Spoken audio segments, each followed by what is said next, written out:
Okie doke.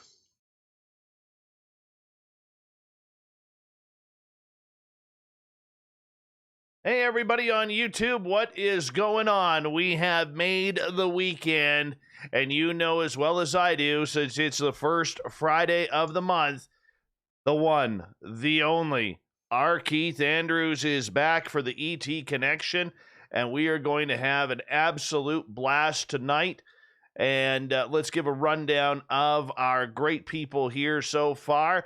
In the gold medal position, Mike L., James Horton Silver, the gorgeous Slim Tinskin in third. Susie, yes, sultry Susie comes in fourth. Hello, gorgeous Renee and Drake. How you doing? Lib and the Ronald Penton. Good to have you guys here. Joshua, thanks for coming on in. Hi, Sassy Sandra. Oh, look who it is. It's Alaska's greatest athlete. Yes, the gorgeous, the talented, and soon-to-be birthdayed Emily Bigelow. There she is, everyone. Shall we sing happy birthday to her? Shall we? Everybody join me here. Everybody join me. Happy birthday to you. Happy birthday to you.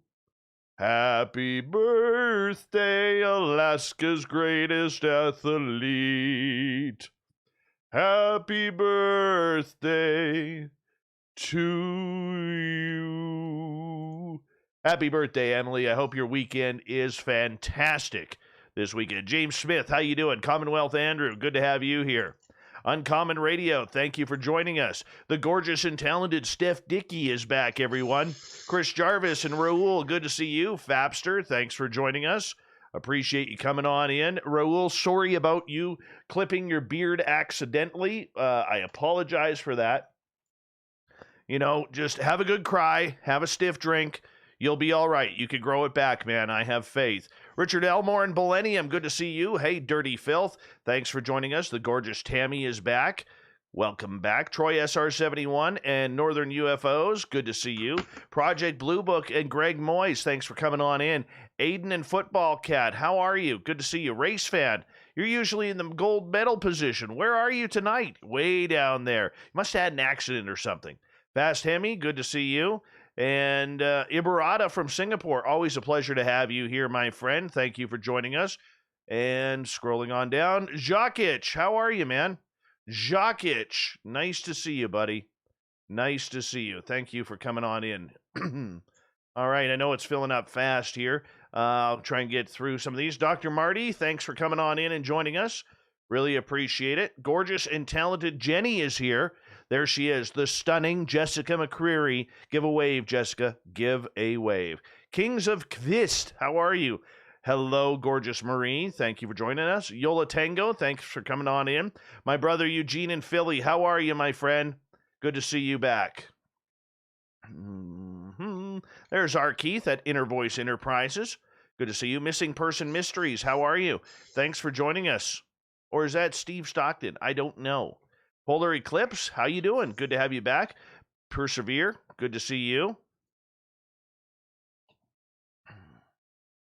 Jurassic Joey and Randy Spurl, thanks for coming on in. Pam McSee, thank you for joining us. Really do appreciate it. Hello, Jackie. Good morning or good afternoon or good day to you. Whatever you choose, you can have it. That's just how we do it around here. Let's start on that. And, hey, Greco, Opa, to you, my friend. Good to see you. Kevin, how are you, man? How are you? I think Emily liked that. I think she liked it. I think so. Happy birthday, Em. Happy birthday. Solar Warden, good to see you.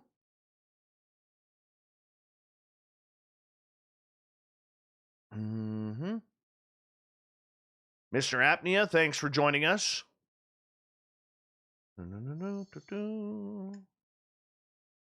And there we go. How do you like my new beanies? Or toques if you're Canadian? We got We Own the Night.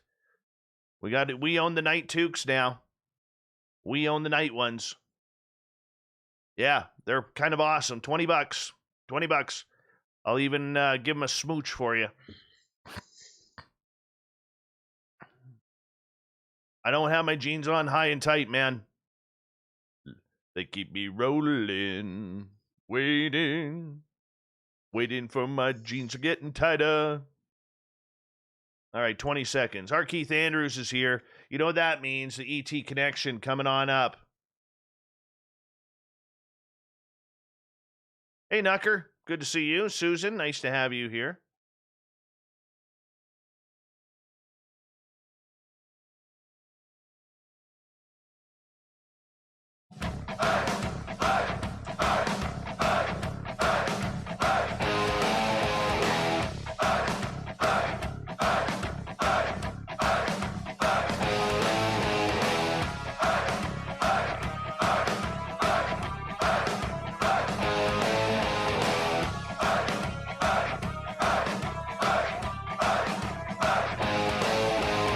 From the mountains of central British Columbia to you listening around the world, this, my friends, is Spaced Out Radio. I am your host, Dave Scott, sitting in the captain's chair of SOR headquarters.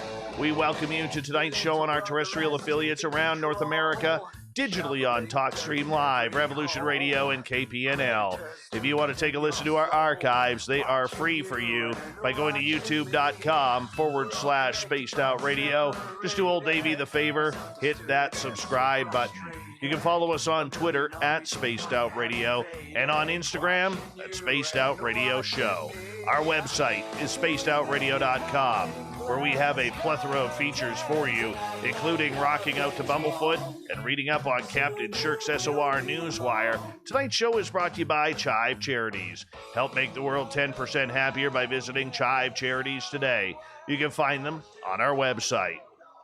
Near the beginning of each month, we like to bring in a good friend to this show where we all hop on the woo train and go for a long, deep ride into space for the show we call the ET Connection with our man, R Keith Andrews. Now, Keith is a lifelong experiencer of the weird and strange. He has had extraterrestrial contact throughout his life. He has seen multiple different UFO and alien-type species.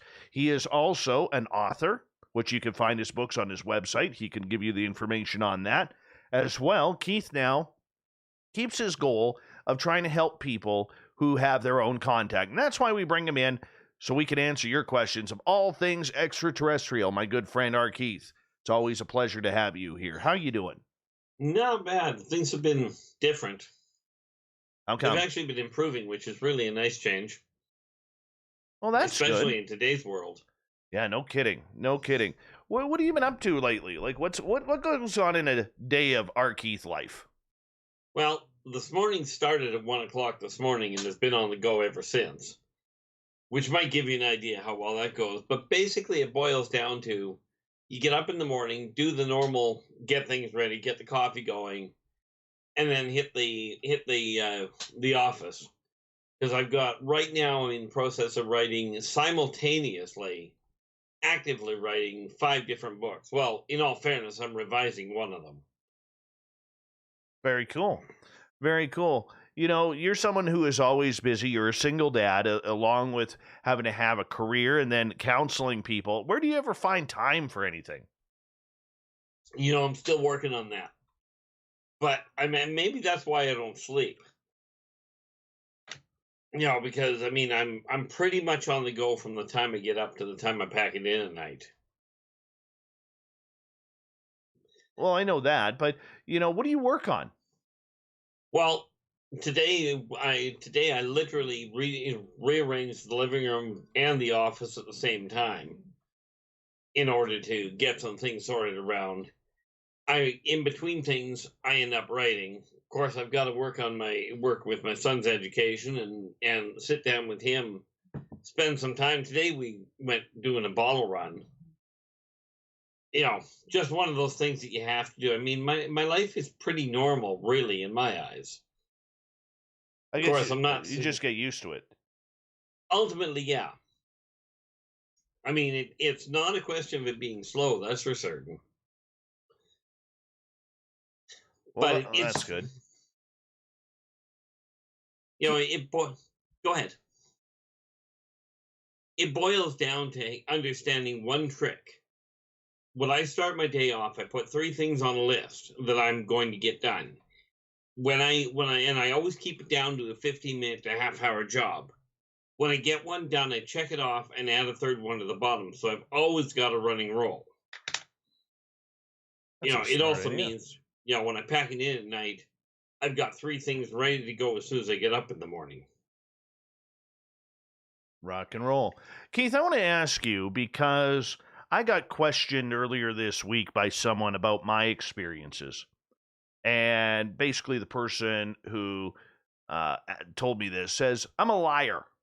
I'm a liar that nobody in this world can have all the experiences I have had and other people have had as well, and that I'm making them up, and that I only do it for ratings and everything like that. You've been with me long enough to know a little bit different, and I think my audience is smart enough to know that I would never, ever lie to them about anything that I have personally experienced.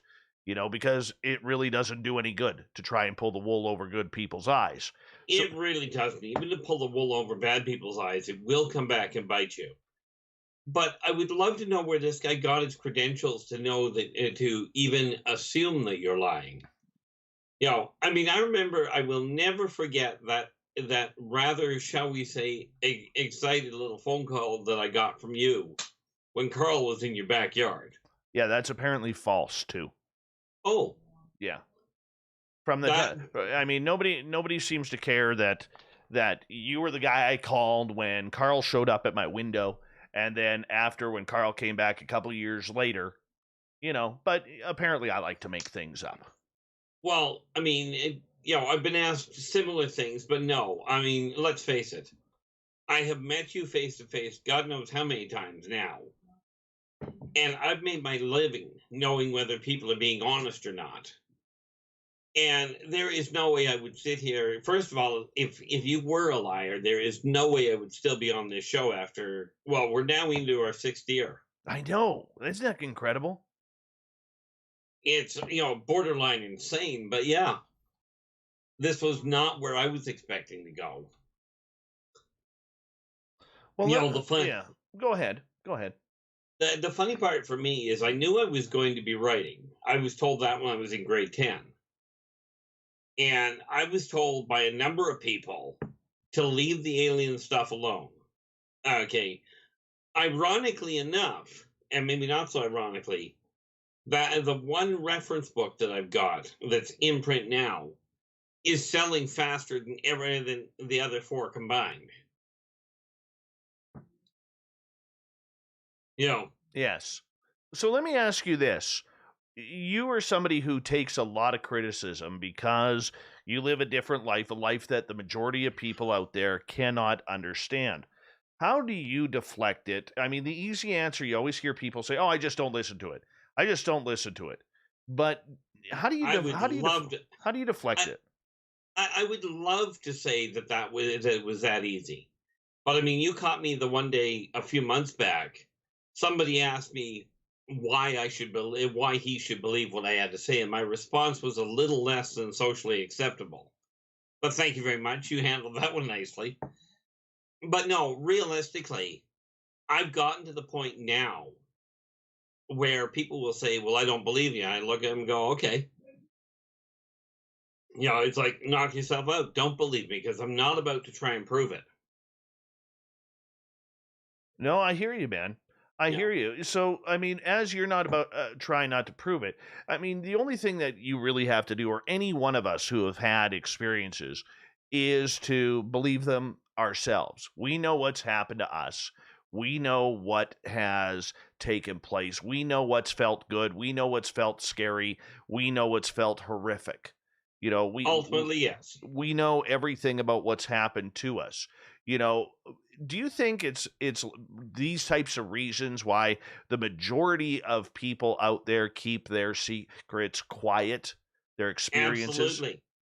I spent my life being told I was completely off my nut. Okay, and on my father's deathbed, he apologized and told me everything. He listed off the itemized side of it: the abductions, the interactions, the the fatal, the fatal heart attacks, my journey's over, all of it, he says, it was all real. But I could not tell you. Right. And I mean, I went through this my whole life, which, needless to say, made me a bit testy and a bit cynical. And that's probably the understatement of the decade. At this point, people tell me they don't believe me. I don't even bother trying to prove it. Right. I've got too many witnesses that can corroborate. If I would ever actually call on them or give people their names, they could corroborate what I've told them. What I've said.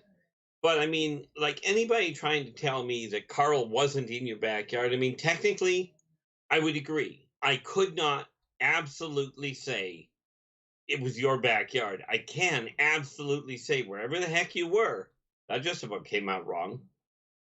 When I was on the phone with you, I heard Carl clear as a bell in the background. That was kind of cool. That was. Carl has an absolutely hilarious laugh. Moving on here, for people who may not want to discuss their experiences in a public manner, a public forum, why is it good to discuss them? Well, the best way I can put it is sometimes hearing yourself say them makes it a little bit more understandable to you. I do caution people, find somebody that is open-minded and isn't going to turn around, regardless of what field, is not going to go and say, no, you're absolutely wrong. That didn't happen. You're off your nut. Or did you forget your meds today? It helps a lot. Talking to people that have been through it, like especially on Spaced Out Radio here, you can voice whatever you will for the most part, if it's amicable, in the chat room, and people do not jump on you and start calling you all sorts of names. And the few times I have seen a problem with it, you're right on top of it to evict the person, to evict the negative contact. But it helps the person really come to terms with the fact that they really are going through it. Doesn't necessarily make it any easier on the one side, but knowing they're not the only one that's gone through it can be beneficial. Right. And that makes sense, to be absolutely blunt. That makes absolute sense in regards to that. So, Keith, when you were talking to people and you were counseling them, before we get to questions from our audience here, how do you tell someone to be patient? Be prepared for the criticism, be prepared for the people who try and one-up you on their experiences or downplay them. How do you prepare people?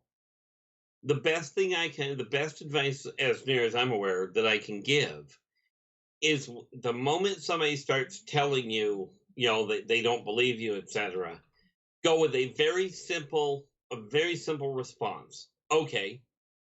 And don't even bother trying to convince them. Okay, because I'll tell you, the people that have already decided that you're wrong or that you're lying or you're making it up, you're not going to convince them. They've already, hung, drawn, and quartered you. Right. And rest assured, that's a lot easier said than done. All right, let's get to a question here. This one coming from Kim. Let me just scroll up here and get it. She is asking, Keith, do woo experiences like seeing an alien seem to fade with time? You get used to them, but there's always something new. There are so many variables that there's always something new out there. So, I mean, have I gotten used to certain ones? Yeah, some are just run of the mill. Like, for instance, running into an 8.5-foot reptilian doesn't even faze me anymore. I mean, I have to look up because, well, frankly, I'm only 5.5 feet tall. Well, just over. So, I mean, you think about it, I'm coming up to their solar plexus. You're going to look up at these people. But the so-called woo factor, there are still things that are absolutely amazing. Like, I mean, I was shown a weapon system the other day that was absolutely phenomenal. Now you got to understand when these people talk about war, they do not talk about little paltry shots. They use planet wreckers. But the technology, what they're using it for, is a problem. But the level of technology, and if you think the holographics that we have in today's world are good, you should see the ones they have.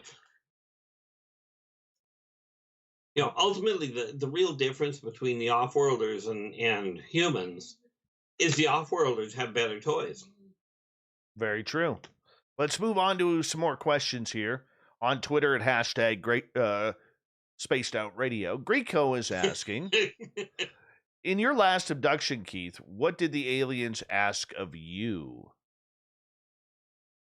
Well, in all fairness, the last time I went up, which was just recently, it was more a question of showing me what they were working on. They came out. It's another. It was a. What's the word I'm looking for? It was an interesting technological display that they dealt with, that they were showing us. And they, of course, the one thing they always ask is, and it's simply my opinion, are humans ready to deal with the off-worlders? Right. Because they keep hearing, there's such a massive cry for, let's have full disclosure and let everybody see what's going on. And they're very concerned about this idea. Well, what do you asking me what I think will happen if mankind has that happen to them? And the outcomes that I see happening are not good if you had that kind of a disclosure. The entirety of mankind's society would buckle overnight, which is one of the biggest reasons why these people do not do that. Right. I guess I can understand that. Greco's follow-up question, since he is a restaurant owner, Greek restaurant, makes a great chicken souvlaki somewhere in the Toronto area.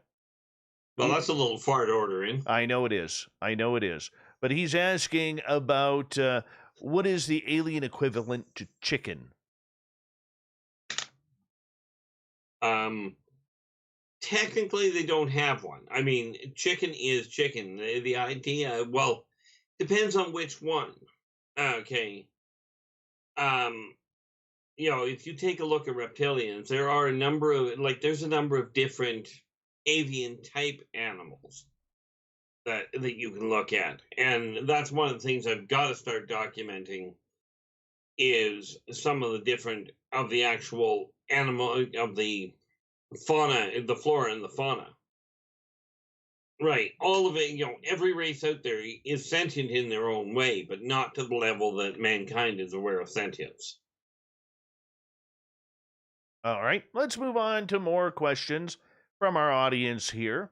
Football Cat wants to know, do reptilians have one standard eye color? No. That's just a flat across the board. Sorry, there's no other way to put that. Heck, they don't even have one, when you start jumping between races, they don't even have one standard eye shape.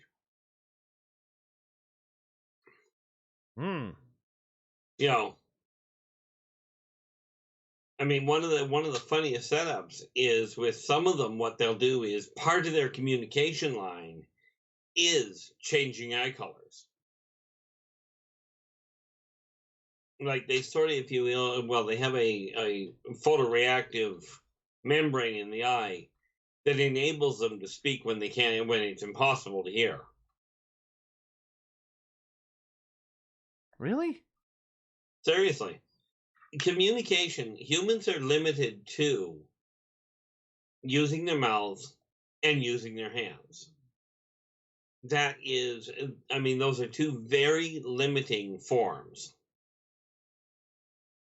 Okay. So, I mean, you take a look at some of these races, and there are so many other ways of communicating. Some use sonic, some use pheromonal, which is scent, right? But where it comes to eye color, you look at the Korlock, which they're not reptilian, granted, but they don't have a standard form, period.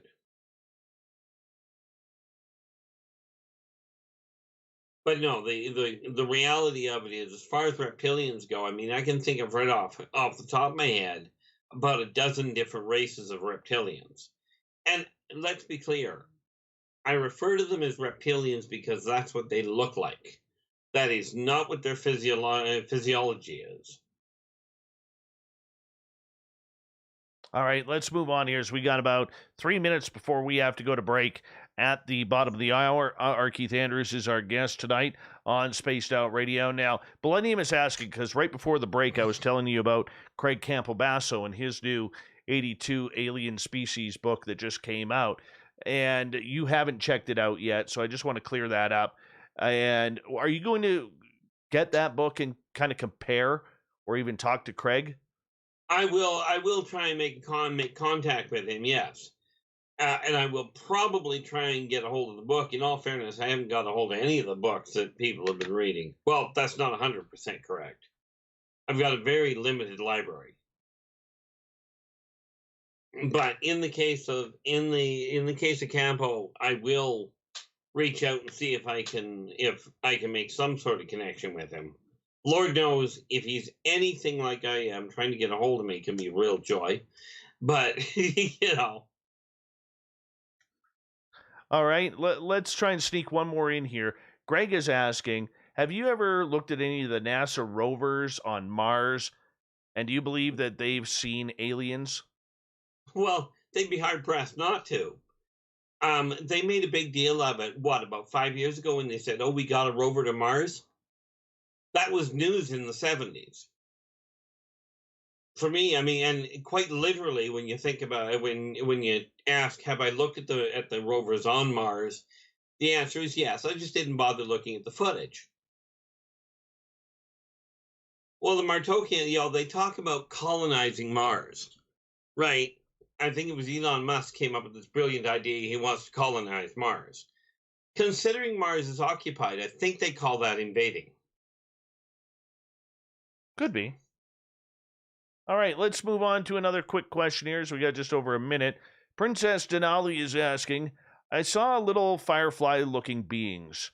Can you tell me more about them? Where do they come from? What density, dimension? Well, the dimension is easy, third. That being said, I think I was looking at those the other day. When I go to break, I'll take a quick look through my notes and see if I've got the information on them right now for as soon as we get back from break. We can do that. But wouldn't that fall under the Fae category? I'm still working on what people are calling Fae, in all fairness. That's my biggest problem with answering that question. I've never had a real stable explanation of what people classify as a Fae. Fairy?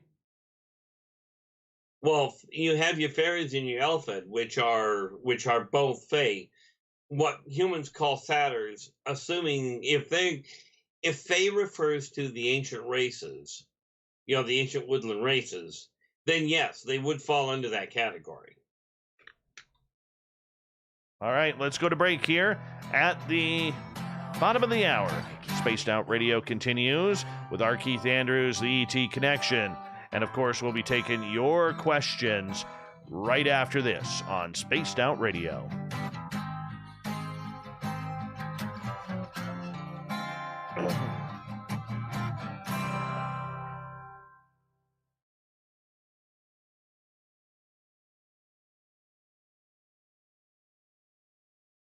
All right, Keith, we're back. We're back. Gee, that was quick. Yeah. Well, we're still on commercial, but. Oh, I see. All right. Wait a minute. Hey, welcome to the show, who the fuck? Welcome. Just so you know, we don't troll here, so you're allowed to have fun, you're allowed to hang out, meet some great people, and you're allowed to, enjoy the woo train as it is. But just so you know, we don't troll here. If you troll, you will be booted. That is the rules. So, and we go on from there. So welcome to the show and have a good time. Crack a drink and enjoy, man. That's what it's all about. Steam Train Mark, thank you for confirming that Keith and myself are alive tomorrow. Good update from Australia there. Gee, I'm glad to hear that. I often question that in the morning. I agree. Jeremy, welcome back. I please ask if you guys could put your questions in capital letters as the chat room gets going. It's easier for me to read up on them. So, yeah. And during the commercial breaks, the questions that I haven't gone to, you might want to retype them, because if the chat room gets moving really fast, I'm not going to be able to keep up, and I'll lose the questions that were up there before. So just so you know, let's see, who else is in here? PBR, good to see you, buddy. Good to see you. Northern UFOs, I already said hi to you. You don't get to. You don't get to.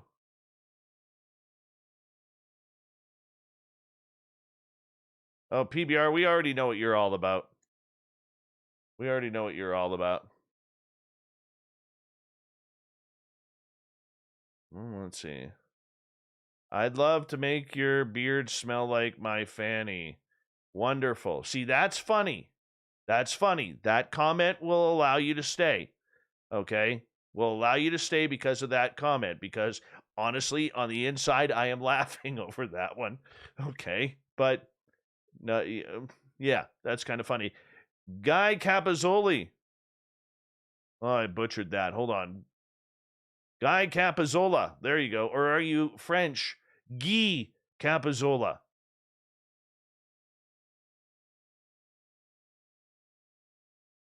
Jurassic Joey, welcome.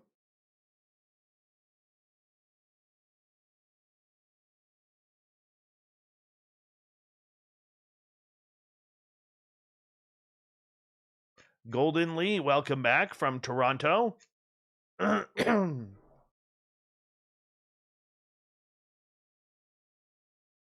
Italian. All right, so he's a guy. Audrey and Jamie, welcome back. Uncle Dale, please explain how the power stash is looking tonight. We'd appreciate that. John Balderman, welcome to the show. The gorgeous and talented Simply Coco has arrived, everyone. Make sure you give her a round of applause.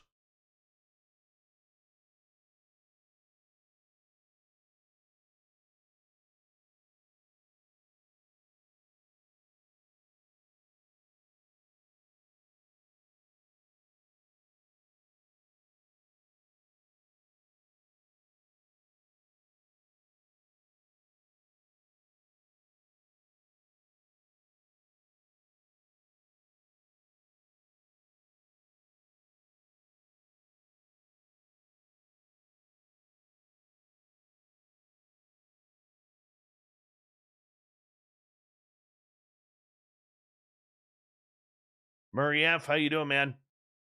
Good to have you here. Chris Moe, welcome back. We have just over 1 minute to go here. Thank you to Greco for opening up the super chat tonight. It's a great way to support what we do. Thank you to everyone giving us a thumbs up. And you know what? It's kind of cool that, we continue to grow in subscribers. We really do. And we're up to 10,891. So it's kind of cool.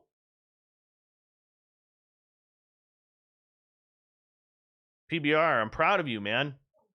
Quit drinking whiskey. I'm very proud of you, man. Congrats on that. Arena, welcome to the chat room. Thank you for joining us. Uncle Dale says the power stash has been curtailed to work with the N95 mask, but it retains its character. Well, give it a little stroke for us there, Uncle Dale. Give it a little stroke for us, if you don't mind. We'd appreciate it. All right, Keith, we got 20 seconds. Yeah, no problem. We're here.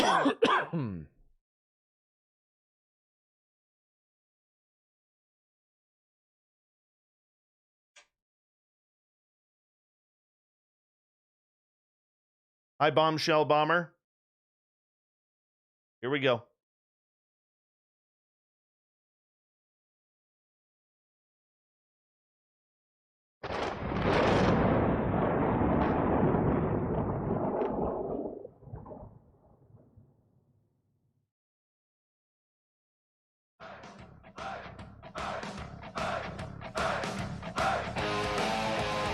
Second half hour of Spaced Out Radio is now underway.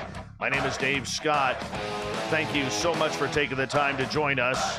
I really do appreciate it. I want to remind you that if you've missed portions of this show or others, check out our free archives by going to youtube.com/Spaced Out Radio. Just do me the favor, hit that subscribe button.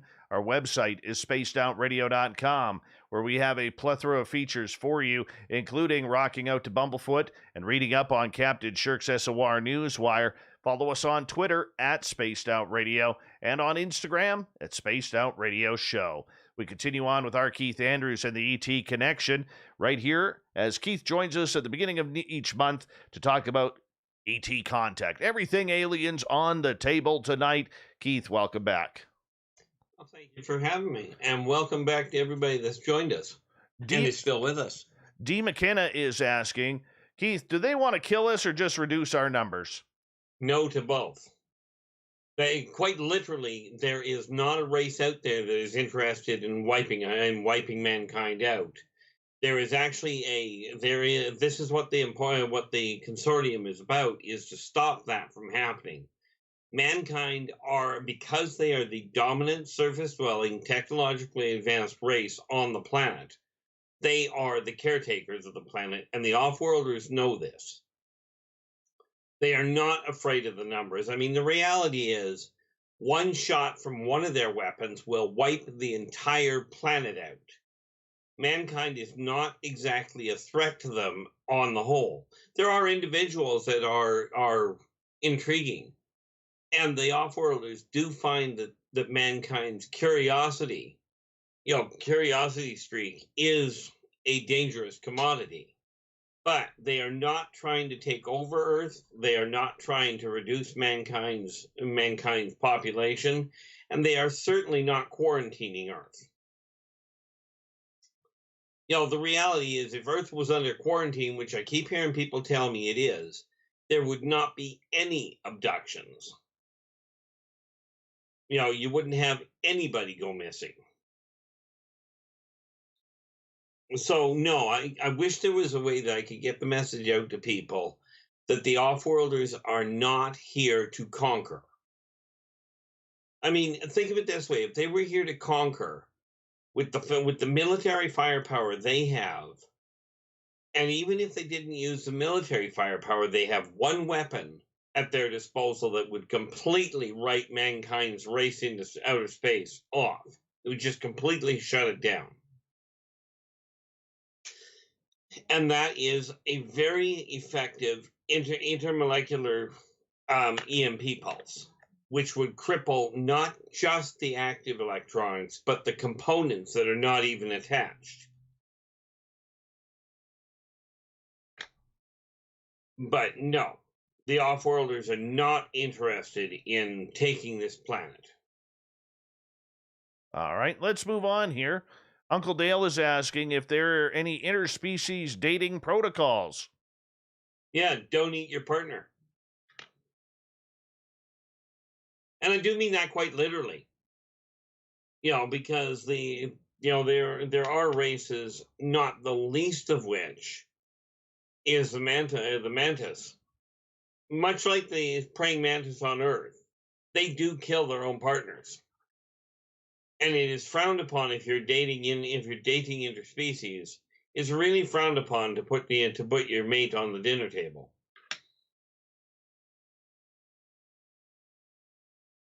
But other than that, they take a very severe look at genetics and what have you. Most races, though, quite frankly, they don't tend to intermix because, humanoids will intermix with humanoids. Reptilians will intermix with reptilians on the whole. But you won't get, for instance, you will not get a Korlock intermixing with a you won't get I was going to use his name, and that is not what we need.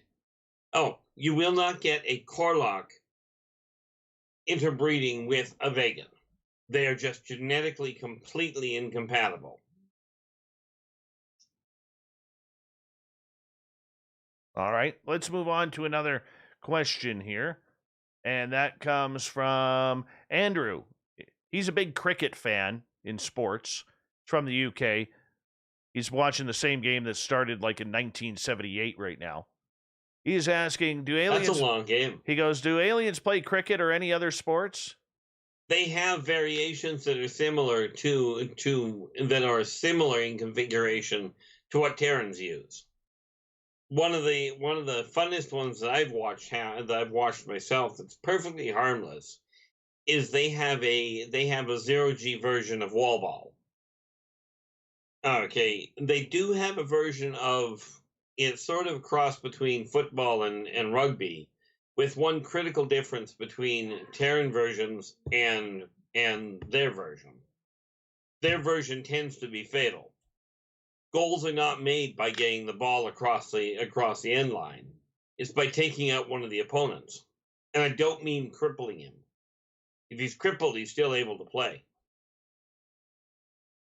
Interesting. Okay. Let's move on here to another question. Nikki is asking, Keith, have you ever come across a parasitic octopus type ET race? It's funny you should mention that. I was just working on one of those. Not exactly parasitic, but they're cephalopodic. I have come across parasitic races. Just finished working on one here. Literally, I was just working on updating the data that I had for him. Where are we here? Just scanning through considering I was just writing it. Oops. Wish the computer would cooperate. That would make it so much easier for me. There we are, the Queespar. They are a squid-like race. Okay, they are not parasitic, but they are very much like an octopus. And answer that other nice little question, yes, the octopi that we have on this planet, many of them evolved from the pets that were let go, or more to the point, the pets that escaped. Either the pets that escaped or the munchkins that decided they didn't want to be on ship anymore. But of course, when you take them outside of their community, they don't have the intellectual stimulation, and therefore they resort back to a very baseline evolutionary path. Intellectually speaking. Makes sense. Okay, let's move on here to our next question from, let's see, Jeremy, who is asking, do the Nordics listen to podcasts? All the time. I believe the term would be scan them, or scour them might be a better word for it. They keep an eye on them. They got chastised really early in mankind's evolution. And they have paid very close attention to the re-evolution of mankind ever since they got chastised for it. So yeah, they do listen in on them. Some they'll pay attention to. Like I told Dave, 5 years ago? That you were being listened to. Mm-hmm. And if I recall correctly, you said, no, that can't be. And then Carl shows up at your window. Well, it happens, right? It happens sometimes. You get little aliens every now and then, Keith. It's okay. It's okay. All right. Greco is asking, is it possible to transfer your future consciousness to your past body by crossing dimensions, realms, or other space-time itself? From the best of my knowledge, not a snowball's prayer. And there is a reason for that. Can you look to the past? Certainly, but can you send information back or get back there yourself? The answer is no.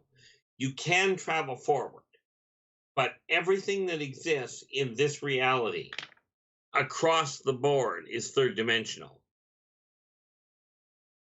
Okay, so no, the movies that talk about time travel, they're a great storyline and they make for fantastic stories, but they are not based in functional reality.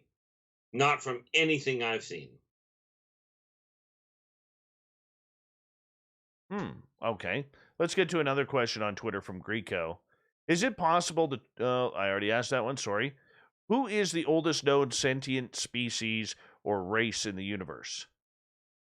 Well, earliest known to who? The oldest one I know of would be who you call God, the beginning of it all. But aside from him, the oldest one I know of is the Zerzics, which are pure energy. And they survived the transition between the last rendition of reality and the modern one. Okay, as in what humans call the Big Bang. The Zerzics come from the Big Bang before.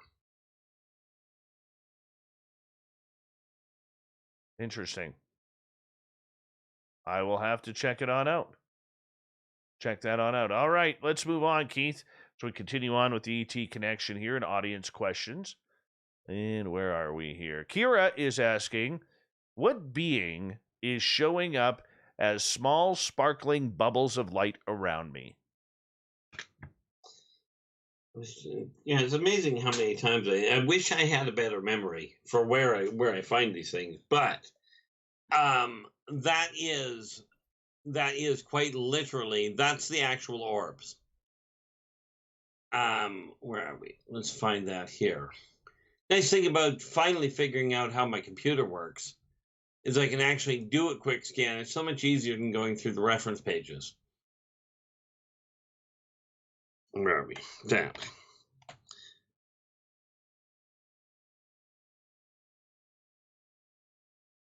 Okay, what do we got?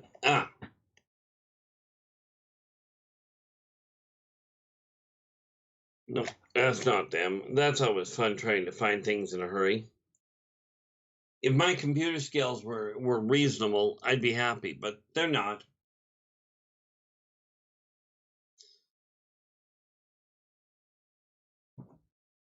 And rest assured, it's not a question. See, the thing is, there are 3 different types of orbs that you'll see.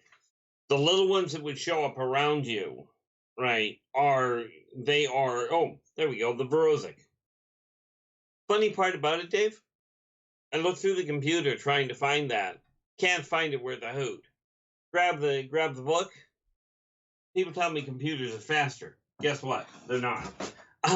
You know, at least not for me. But the Vorosic are the ones that you're likely referring to. You want to go into definition about them? Well, the Vorosic are literally, they are an orb. Okay, they're a tiny little speck. They'll show up in photographs. They show up in multiple different colors because they are photoreactive. Okay, so if you're taking a picture, you may not see them to start with, but when you take a picture, these are people. They're totally harmless. They're not there. They're more curious about the bioelectric field around humans, or for that matter, any corporeal individual. But they are simply looking for information. You know, they're trying to figure out what they're up against, but they are literally, to give you an idea of the size, they are themselves about the size of a photon. That's about the size, and let's face it, that's a tiny little thing. But the amount of light they give off is incredible for their size. But they have when we talk about, I'm going to use the term a global community, but it goes so far beyond global, right? Because their empire literally spans light years, right? Not dimensions, but light years. And the thing is with them, They have direct communication with each other. They have a complete. It's not a colony mind; it's independent mind, but they are communally linked. Very interesting. Kevin is asking, do off-worlders, ghosts, look different than Earth spirits? Ultimately, yes. Because as with Earth spirits, when a Terran passes away, they take on the form that they're comfortable with when they pass over, and that almost invariably means they look like a human ghost. Well, a Corlock ghost looks more like a phosphorescent amoeba.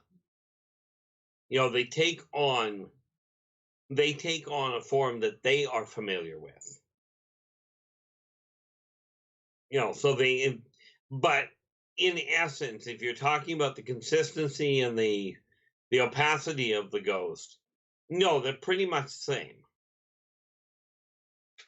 But their overall appearance is definitely unique to each race. All right, let's move on.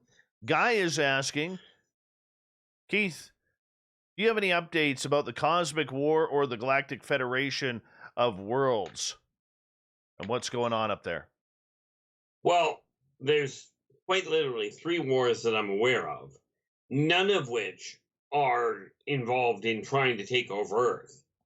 But the issue around the Teklek, the reason they came here in the first place is because they've got a race that is threatening their home world, and they needed the resources. The Strazazians and the Teklek are at war with each other, but that's been going on for millennia. Well, quite frankly, it's been going on for eons. Okay, then you have the upstarts that do figure that they should be able to do what they please, but the consortium is so far ahead of them that whenever you get an upstart that says, whenever you get a renegade or a rogue group, the consortium will release Untars. Now, the Untar are a race of highly specialized assassins, only they don't take out individual people, they take out planets. Makes it kind of a heavy duty deterrent for targeting Earth.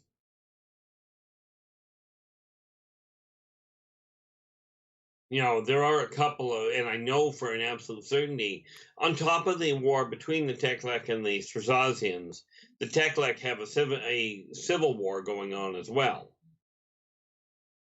because they're not all happy with their own leaders. Right. We have 5 minutes left before we have to go to break at the top of the hour. R Keith Andrews, the ET Connection, is here tonight. Michael Leger is asking, Keith, what race of alien has the closest philosophy to Buddhism? Likely the Mobians. The Mobians are absolutely a peace-loving crew. They do not have a war on their planet at all. They are very much a unified race, right? And it's a toss-up between the Mobians and the Venusians.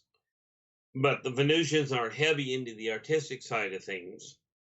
The Mobians are just much more on a unilateral, equal base. They do not put any weight into personal prosperity. They look at it and go, literally, I am not wealthy unless everybody I know is taken care of. They just don't have a concept for greed. All right. Let's move on here. Follow up from Michael. What race of aliens has the best sense of humor then? Humans. And no, I realize those aren't aliens, but I mean, if you take a look at the Parake, which are not an off-world race, they are they're an ancient race, and they are funnier than heck, right? But I'll tell you, talk about, they're not high strung, but they are extremely high energy. Picture a little kid and give him all kinds of caffeine and sugar and see what happens if he's in a good mood. Greg is asking, do the Oara, Bigfoot aliens, use melee weapons or range weapons? Well, technically, they use both. I mean, but the Wara do not use technologically advanced weapons. Okay, they do as far as the ships go, but in hand-to-hand, they use primarily, they will use whatever's available in the way of heavy weaponry, like as far as for instance, a thick tree trunk. Their idea of range weapons is pick a boulder up and throw it. The whole concept of I need a weapon, you'll do comes to mind quite nicely. Like they will literally beat their opponent to death with a neighbor. Mm-hmm. And I don't mean they share. All right. PBR, the only reason why I'm not asking your question is Keith does not follow Corey Good. So I'm not trying to skip over you. I'm just kind of moving on here. Nikki is asking, why would there be warrior races coming together for any purpose? Why would they do that? Well, in simplest terms, your enemy's enemy is not necessarily your friend. Safety in numbers. If you've got warriors that know they're outmatched by a common opponent, match up with another warrior race in order to survive. Worry about sorting out the details after the fact. Ultimately, that's why they join together. Because there are races out there that are not exactly congenial. But that would be why a warrior race or a clan race would pair up with another one. Because they've all got their own strengths, their own weaknesses. All right. Let's move on here. And Chrismo is asking, how far are humans allowed to evolve by the consortium? Do they even care? Humans will evolve as far as humans will permit themselves to evolve. The consortium has no limit on it. From their standpoint, mankind has to evolve or it will die out. But they are not hindering it, they are not enhancing it. They are letting mankind do its own evolution thing. But they're not watching going, oh, mankind's getting too powerful. Mankind is a fledgling race. It is a child. And according to the consortium, killing off the human race would be akin to killing off a 1-year-old. Because the 1-year-old is a little temperamental. All right, Keith, I'm going to get you to hold on right there because we are going to go to break here at the top of the hour. Yeah, because that's where we are. Top of the hour, R Keith Andrews, the ET Connection happening here. We are going to continue with audience questions in our chat rooms when we come back, and we really enjoy all of your questions that you have for Keith as we head off to break here in hour number 2. We're going to get to questions from Greco, Jenny, and the rest of you coming on up. Keith comes in near the beginning of each month to discuss everything to do with extraterrestrials, UFOs, disclosure, aliens, and how delectable we are with a side of gravy and cranberries. R. Keith Andrews, ET Connection, continues right after this on Spaced Out Radio.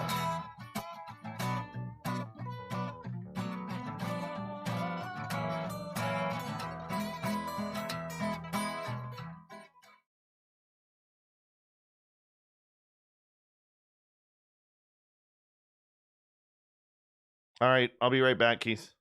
Where we store all of the SOR show archives for free. And as an added bonus, every 2 weeks, I'm posting brand new content on Cryptid Tales, where I will get into some of the spookier legends and folklore from around the world and tell the stories that go with them.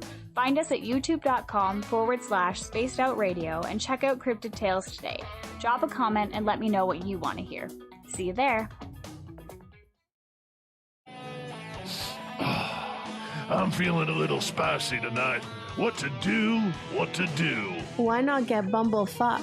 4 million Scoville units of pure hard rock. Bumblefoot hot sauces come in 3 flavors. The burning bumble. Tone it down a bit with Bumblicious and throw the sauce on everything. Spice it up. Bumble me, baby. Bumblefoot hot sauce. Get it today at kajans.com. For the price of 1 cup of coffee a month, you can become an SOR Space Traveler. The Space Travelers Club is a place where you can interact with other listeners, either live during the show or on our great forum. We want your stories, pictures, comments, and ideas. You'll get live video streams, exclusive content, and be a part of our newsletter. Stay in touch with everything SOR.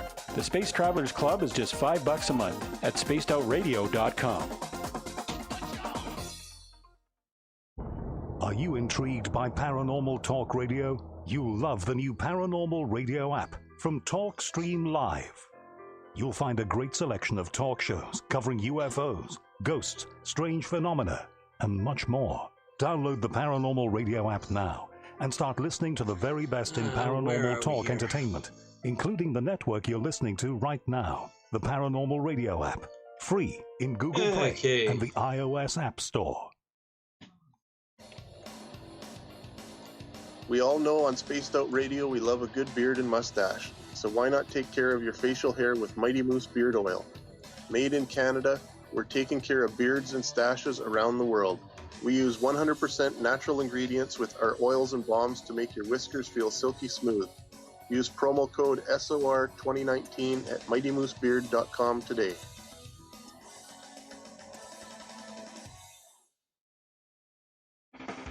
The party is always on at the Moose Vancouver. The Moose Vancouver is where you want to be when visiting Canada's West Coast. Open until 2 a.m. nightly, the Moose cranks up the rock while serving some of the best rated food in the city. The menu starts at $6.95. Why party anywhere else in Vancouver when the Moose is right there? Get your horns up and rock with the Moose, the official party bar of Spaced Out Radio.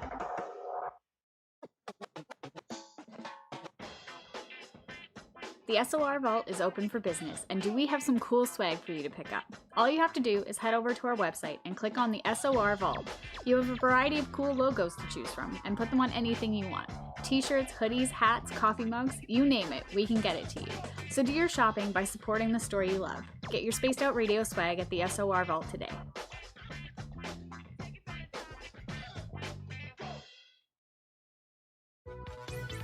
Hello, Space Travelers. It's me again, Carl.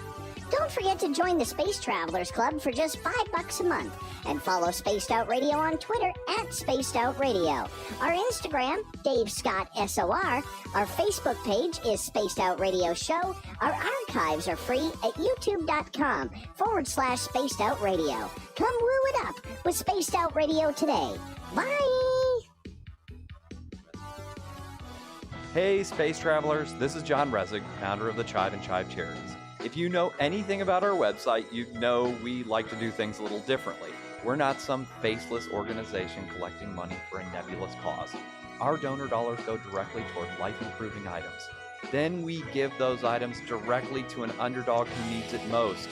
To become a donor with Spaced Out Radio's official charity, Chive Charities, just go to chivecharities.org/donate. We are scouring the world for the most intriguing stories of your day. Take the time to read up on the SOR Newswire, where our team, led by Captain Shirk, will deliver to you some of the best paranormal and supernatural news. All right. Here we go. Keith, how you doing, buddy? Not bad. We got about 90 seconds. Yeah. I got my drink. And just so you know, YouTube, I've got my one chat room frozen on the questions. So I'm way behind on comments and everything. So I will get to you, I promise.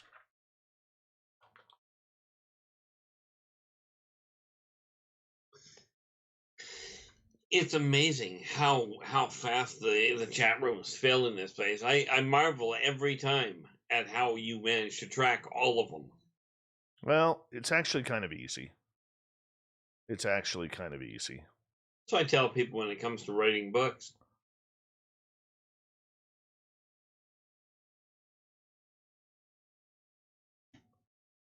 All right, we got 60 seconds. Thank you to Greco and to Cat Chaser for the awesome super chats. Thank you. It's a great way to support what we do on this show. And thank you to everybody who's given us a thumbs up and a hit that subscribe button for us. We really do appreciate the love and support that you guys are giving us.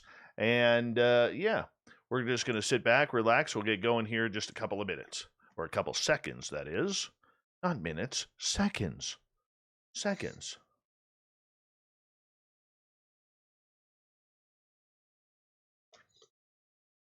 Yeah, just a quick edification for you, Dave. Yeah. We are now at saying we're tiny compared to anybody, but we are at 78 subscribers now. Hold on, and Keith. Climbing.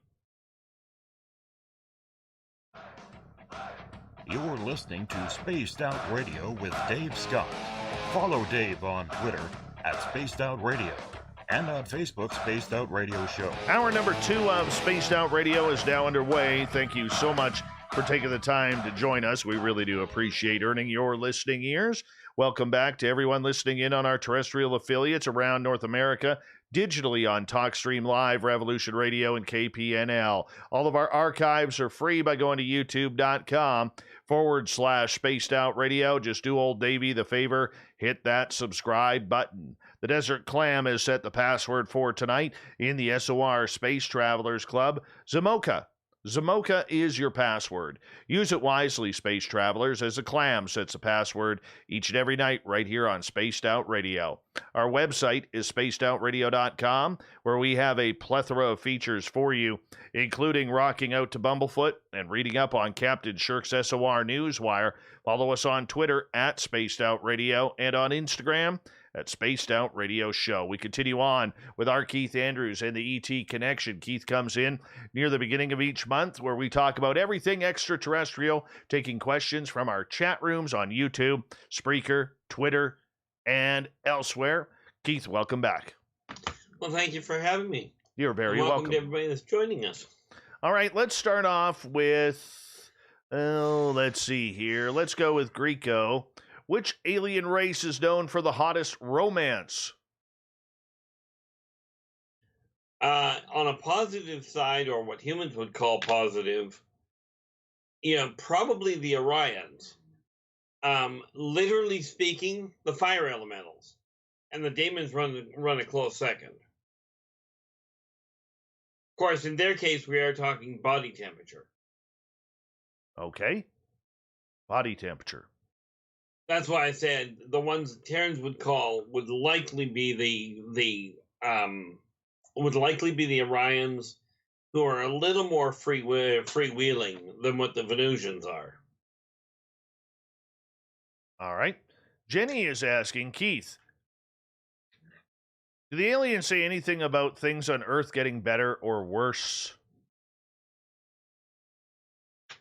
Well, technically the answer is yes.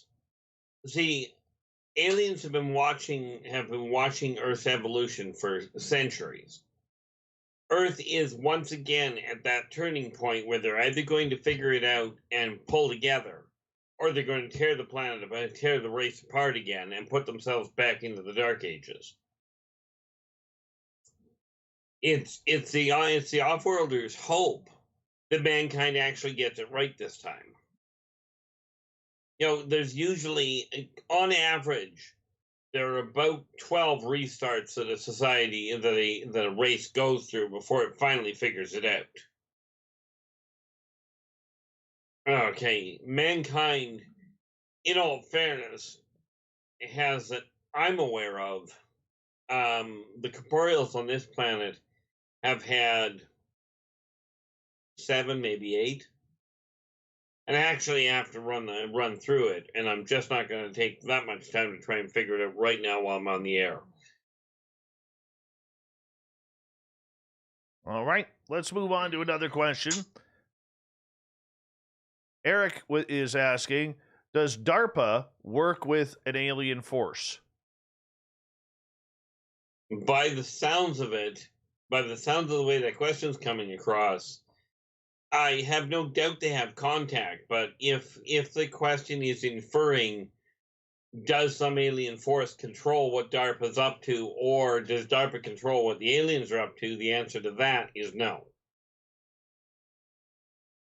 I have no doubt that they have some contact with them. But the consortium is very strict on the issue of not giving mankind an edge that will offset the balance that is so precariously held right now. Okay.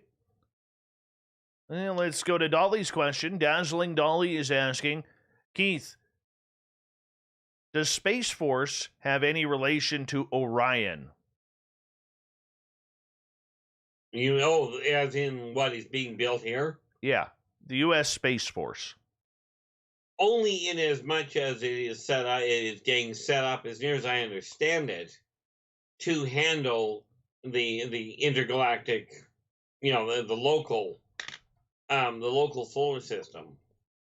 But are they affiliated with the Orions? No. Not from anything I've heard. Primarily because the Orions will not share the technology with them. And that's because they've been flat out forbidden. All right. Let's move on. Chrismo is asking, do all races in the galaxy have the same origin or no? No. The people that put the planets together aren't even all the same. See, the different planets around, some were built, some evolved naturally, but the different races themselves that are on the different planets are not multiple seedings from a given race, nor are they multiple evolutionary parallels.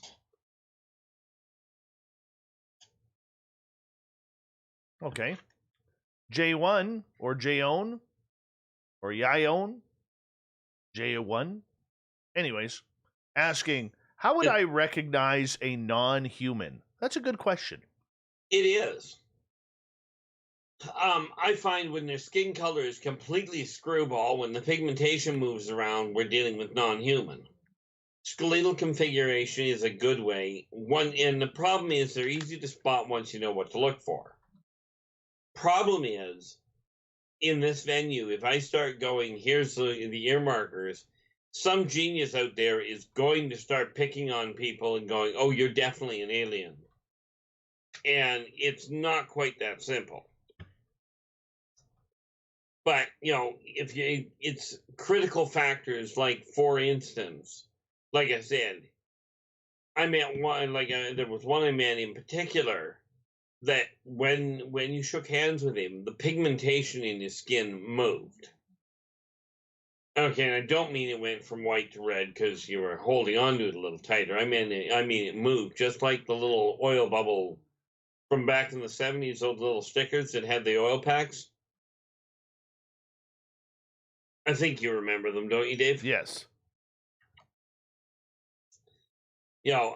That's pretty much dead giveaway. You'll also notice with certain skeletal configurations or dietary modifications that some people are, for me, they're dead giveaways. But how most people would see it, I don't know entirely.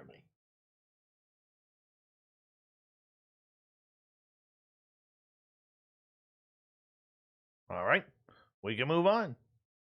Jurassic Joey is asking, how easy or hard is it for aliens to learn Earth and the languages? Now, that depends on the race. Okay, there are some races that pick them up in a hurry. The harder part is the cultural differences, from one side of the island to the other. That's where they have the real problem. The languages themselves are relatively simple.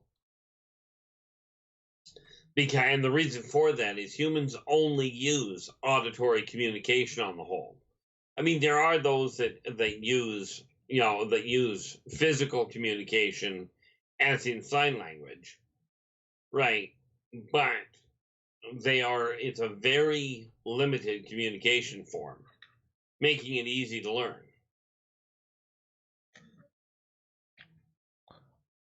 All right. Corrins is asking, if there is more than one existence, then how is it decided when to end the current one? Ultimately, that was set up before. Well, let me put it this way. If you count the current existence, if you take the term the Big Bang as a marker for when existence begins, it is more an issue of, it was something that was set up more than 1 billion Big Bangs ago. And yes, I realize that's one heck of a number. But it was something that was set up way before the modern rendition. So as near as I can understand it, it was set up with essentially when it gets to a certain point in evolution, right, it just resets. That way, if you take a look in the gaming vernacular, right, with the modern online games that you get to a certain point where the characters are just too powerful to do anything with, so they reset the whole game and start over. I think that's the easiest way to put it. But I don't honestly know if there's actually a time allotment for it. All right. Moving on. D. McKenna is asking, the Earth appears to have strip mined. Who do you think, Keith, is responsible for it? For strip mining? Yeah. Well, humans did it, quite frankly. See, this is not the first time mankind has gotten to this evolutionary level. But it wasn't, everything I've seen pretty much clearly indicates to me anyway that it was not off-worlders that strip mined the planet. It was the residents. And the reality is, when you strip mine a planet, it creates tectonic and atmospheric upheaval that wipes out civilizations. Prime example, you take a look at Pompeii and Manoa as prime examples of upsetting the balance of nature.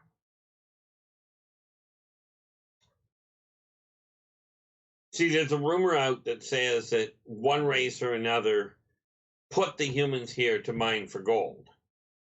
Gold is not the best conductor of energy. Okay. And quite frankly, it's extremely limited when it comes to dealing with some stuff.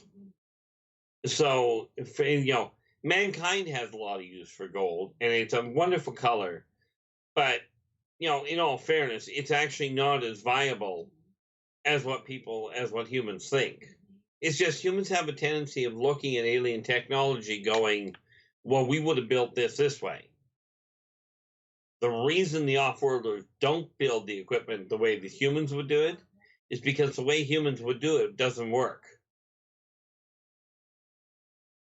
Not in the greater scheme of things.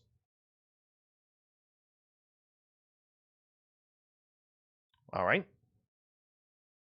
Perdurabo is asking, Keith, which races eat breakfast for dinner? And keep them away from me, because nothing should eat breakfast foods for dinner. Well, here's the funny part about that.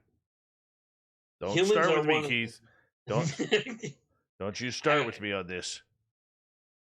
Your idea of breakfast is, it's what you've learned. Most races learn that the first meal of the day is breakfast. It's just that simple. It's got nothing to do with what the food stuff is. That is a societal dictate. If you take a look at the Shadow Walkers, they figured the first meal of the day has got to be hot running. if it is not highly energetic, you shouldn't be having it for breakfast.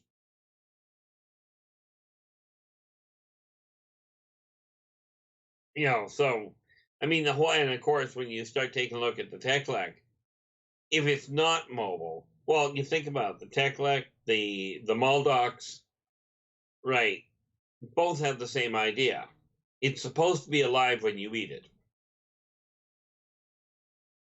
You know, it doesn't make any difference what it is, but, you know, sad to say, eggs do not move that much. Not once they're cracked open.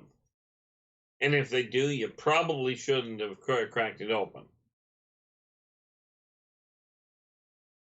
All right, let's get to Dominique's question. Are hybrids susceptible to the viruses and bacteria that compromise our human health and well-being? Not usually.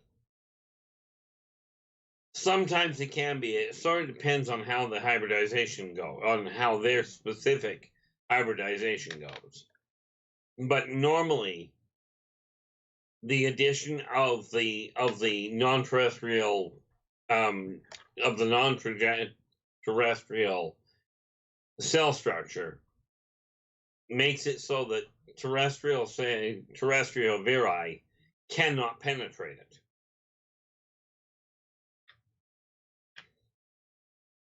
And of course, in some cases, like there are some races that are just plain too small for terrestrial viri to get into. Okay, let's go over to Michael's question. What race should we avoid at all costs? That and well, at all costs, I don't know. I would be very cautious, and I'm just looking up what the actual name is, but they're the mechanoids. You do not want to play with, okay, because they've got absolutely no sense of humor. Like, I mean, quite frankly, from their standpoint, it's very simple. If you're not mechanical, you're actually not alive, and therefore you are able to be terminated. And that would be the Xenon. Who are the Xenons? They are, from mankind's standpoint, you would qualify them as robots. They are pure mechanized. Okay, they are living metal. But in their opinion, if you're corporeal, if you're flesh and blood, then frankly, you're beneath them and you're not to be counted. You know, they get along fine with the elementals. Right, because the elementals aren't flesh and blood. That, and of course, the Xenon won't tangle with fire elementals because, well, politely put, they haven't got a prayer of surviving them. It's a good thing the fire elementals are actually peaceable. But I also would not suggest sitting down to dinner with a Tekla. If they ever invite you to dinner, turn them down. Politely, but turn them down. Because you will be their main course.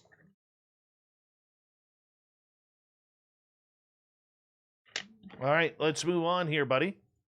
R Keith Andrews in the ET Connection. We got about 5 minutes before we go to break at the bottom of the hour. Catherine, a.k.a. Cat the Kit, is asking, which species use pain to lock a human in place and why?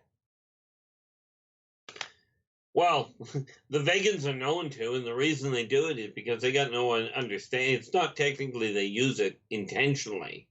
They have no idea what pain is. But they have found certain frequencies stop humans from moving. They don't understand why it works, but they know it works, so they just work with it. And the fact that humans are screaming in agony, the vegans have absolutely no concept of why that is happening. Understand, vegans don't have a pain center. You can literally cut their arm off. And aside from it makes it difficult to hang on to a firearm, they will not pay any attention to it. You know, if you ever watched Monty Python and the term, it's only a flesh wound, comes to mind very clearly with them. But again, the why is because they're trying to do their own experiments. They're trying to do their own analysis to understand what makes humans tick. One of the things that they are studying, quite frankly, is why humans make this really bizarre noise when you cut their hand off, and why they seem so objectionable to it when you put it back on. Yeah, they have figured out that pain does mean something, but they have no idea what it means. All right. Let's continue on here, Keith. Raw Umber is asking, do aliens use money? What do they think of humans using money? Well, what they think of humans using money is it's very primitive. Depending, they all have a barter system of their own. Some of them barter in essentially money or in other commodities. There's one race in particular that barters in blood quantity. And the better quality blood, the better it's worth. It's kind of like the difference between a $50 bill and a nickel. There are certain blood types that are much more valuable, and I don't mean Rh negative or something like that. I'm referring to species specific that are extremely valuable if you can ever get them. Of course, the problem with blood, like they have literal blood banks. But the problem is that getting blood from races that don't want to give it is usually a dangerous idea. I can see that. I can see where that would be. PBR is asking, Keith, do you have a sketchbook of the aliens you have dealt with? I wish I could draw that well. I mean, technically, the answer is I've got some of them sketched out, but frankly, I do really well with the stick man that fell down the staircase. Well, that's nice. Yeah. We got to get you an artist. We got to get you an artist. Yeah, like I've had some people that have sent stuff in, but it's not of the quality I'm looking for. I'm looking for something that is very realistic. Something that, and I don't mean it has to be National Geographic realistic. Right. Because all I'm looking for is things that that are clear cut. I mean, if you want the quality type, if you look at the old comic, there was a comic magazine called ElfQuest. Yeah, I think it was called ElfQuest. Where the heck is that name? Yeah, I got the box in backwards. I really don't know. I think it was called ElfQuest. That did extremely well. And quite literally, nope, that's not the right box. That's why. Yeah, there it is. Couldn't see it for looking at it, but yes, it was a magazine come comic, depending on how graphic magazine, I think is what they used to call it, which would give you an idea of the quality of work I'm looking for. But I need something that for me to put it in there, because if it's just like I had somebody send me a picture that literally looked like an ink blot. And I looked at it and they had told me they were really good, a real good realistic artist. And I'm looking at it going, well, that'd be great for a Corlock, but unfortunately it doesn't do much for anything else. Bear in mind, Corlocks are amoeba. They don't have a physical form. Or at least not a static one.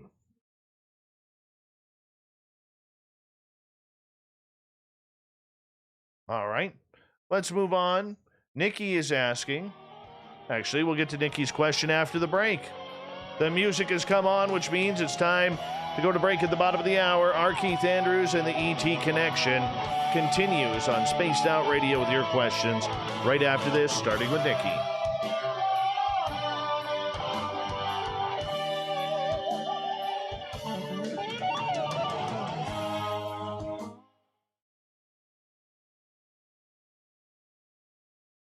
All right, Keith, we're back. Okie doke.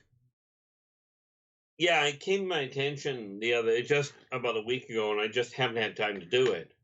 But I'm going to start looking at the tattoo artists in town, because some of the artwork that those people put out that they do in ink is absolutely phenomenal. You know, when you're looking at the identifiable configuration on it. But getting, and of course, the fact that I just swung a deal with Author House, they're going to put me in touch with a couple of artists to see what they can come up with.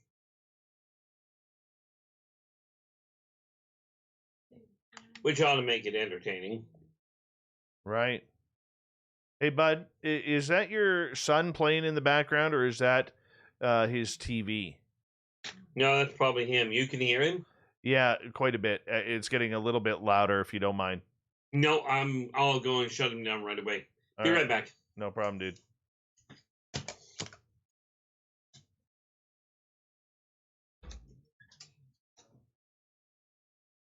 Okay, stop. All right.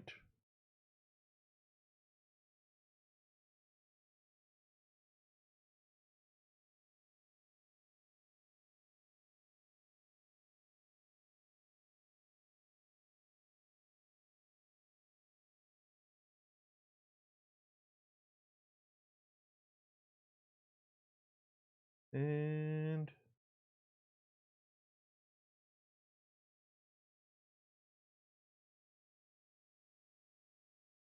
no, Princess, he hasn't seen Patricia's video yet.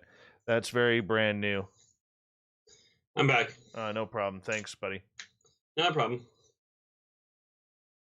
It was starting to bleed right through there a little bit. Not trying to get your little guy in shit here. Oh, I have to go up there regularly and tell him to knock it off.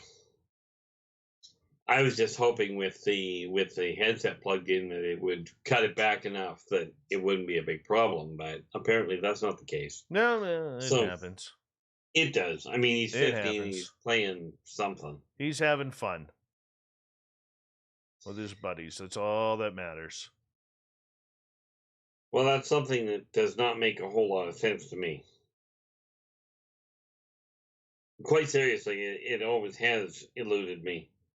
What people call fun and what I'm looking at, it's like, how do you call that fun? True. You know, but then I'm a bit twisted. We've got 2 minutes, dude. Okie doke.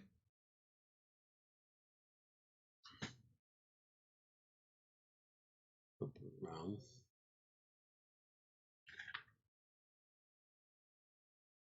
Yeah, I finally figured out how to get both books up on one monitor, so I can actually, when somebody asks me something, I can find it in a hurry now most of the time. Because I'll tell you, trying to pack that much information around in my head and remember all of it is why I write it down. No, I hear you, man.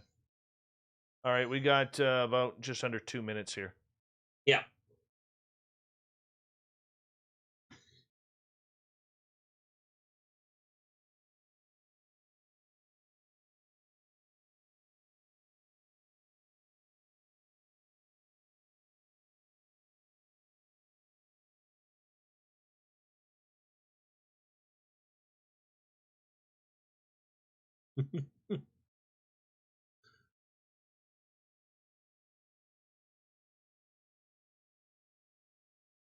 I like Rico's question there.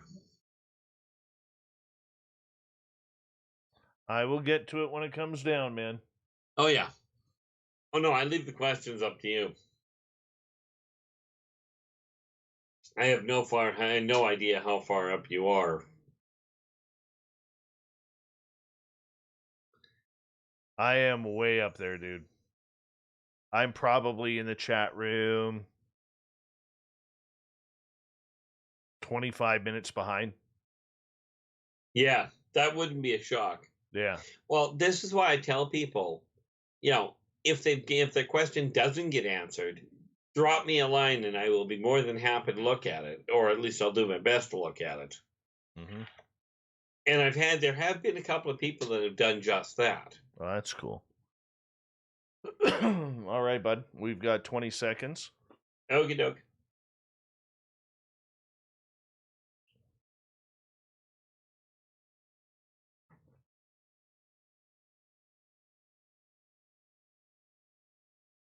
5 seconds.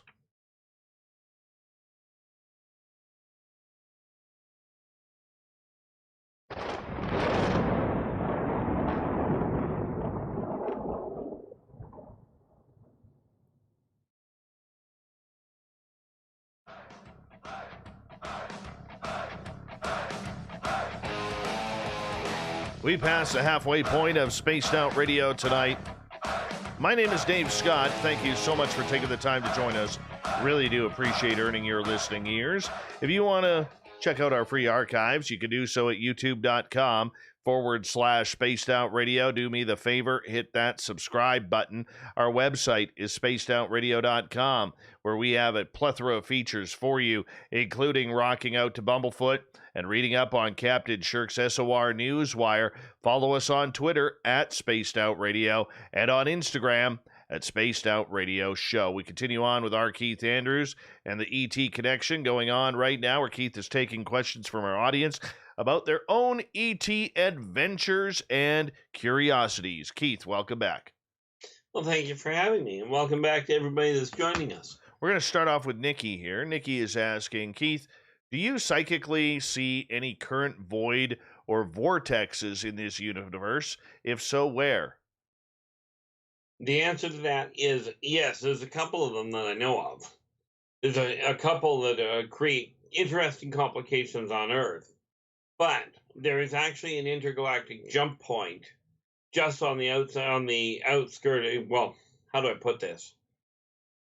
If you look at the sun from Earth, and you look at it as a clock, okay, and you go to the 1 o'clock mark, then go straight out to the far side of Pluto's orbit, and there's a jump point about 15 light years out.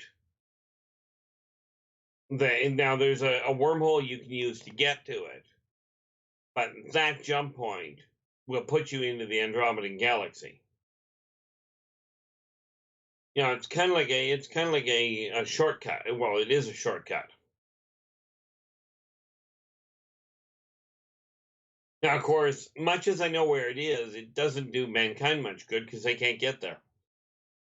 You know, which is probably a good thing, because the technology mankind is using for intergalactic travel, or for interplanetary travel, never mind intergalactic, will not handle that kind of a distance, nor will their life support systems. All right, let's move on here. So we continue on. Raw Umber is asking, do aliens have pets? Do they love them as much as we do? In more ways than you might care to think, but the answer is yes. One prime example is the chupacabra, which originally was a Teclat pet. And I think they call it that it's the Montauk. They called it the Montauk monster or something to that effect. That looks like an altered Moldakian dog, or what would amount to a dog. But yeah, the ones that have pets, they absolutely, take care of them, care for them. Of course, then you get some of them that go, yeah, they're a pet, but it's kind of like taking a rabbit and naming it Stew. You treat it really nice because it tastes better at the end of the day. Very true. Very true. Moving on. Cat the Kid is asking, which species of ET would use pain to paralyze a human and are connected to the Men in Black, and why? Well, whether they're connected to the Men in Black or not, I do not know. But the ones that you'd be thinking of would be the Vegans. Now, I have no idea if they're connected to the Men in Black or not. But I do know the Vegans use it because it works. And since they've got no comprehension of it, they experiment with it to see why it works. But since they don't have a pain center themselves, they've got no reference point.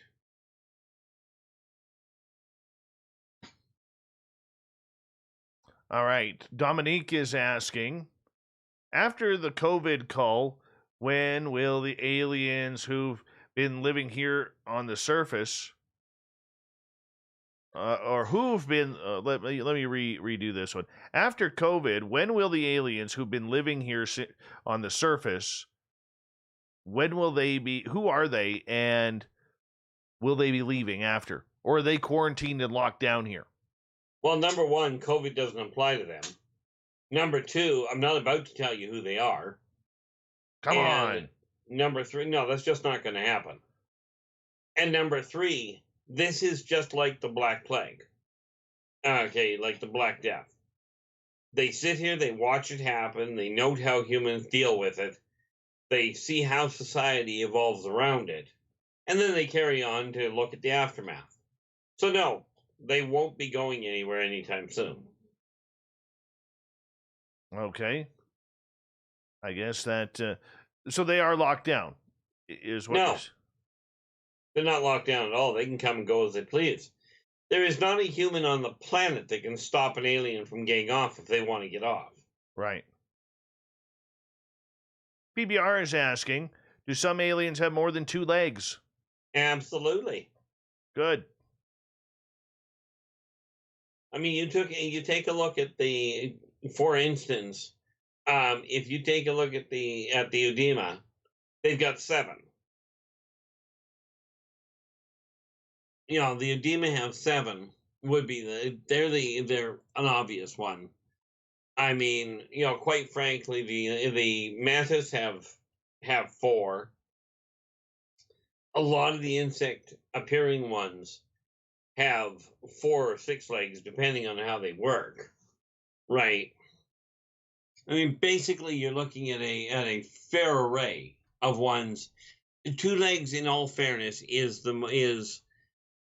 debatably the most ineffective and unstable skeletal configuration possible.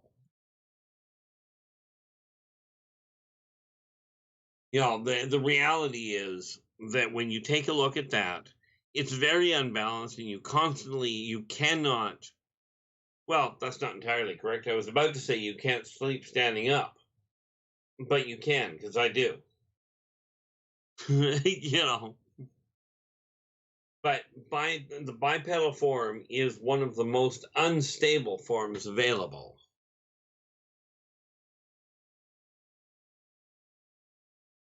Okay. Let's go on.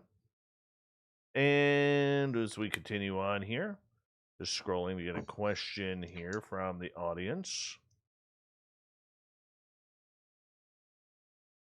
We're almost there, Keith. I promise you, we're almost there.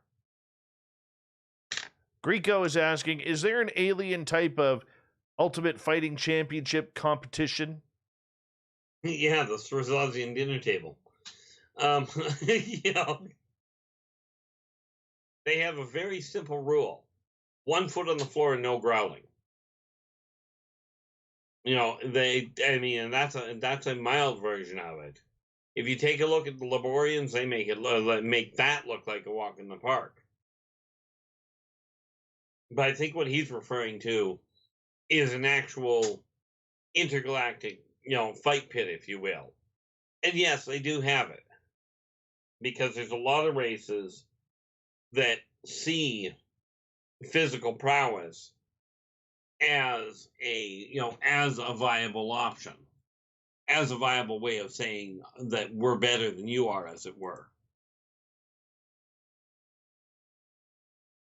Yeah, go ahead. Ihez is asking, do you feel it's possible, even remotely, that you are dealing with psychic entities from Earth, trickster spirits, but not physically real ETs? You know, in all fairness, especially when you throw the remotely in, the answer would be undeniably yes. But at least effectively undeniably. But that being said, I've had enough witnesses to know that that's not what I'm dealing with on the whole. Have I run into people like that before? The answer is yeah, definitely. But the amount of witnesses that I've had that have corroborated what I've gone through and have verified things that even I didn't know I had a verification person for. Right. Leads me with a simple point of I just don't question at this point. In that venue, I had somebody decide one day. She tried to start and I looked at her and I says, "What are you doing?" She says, "I'm just taking some of your excess energy." Well, 4 hours later, she sat up and she goes, "What happened?" I says, "Next time you try and take somebody's energy, make sure they're not the ones in control of it." The reality of it is it technically possible? The answer is definitively yes. And it is something I have battled with. That's a question I have personally battled with for years. Of course, Dad on his deathbed made it pretty clear that everything I'd gone through was pretty much solid.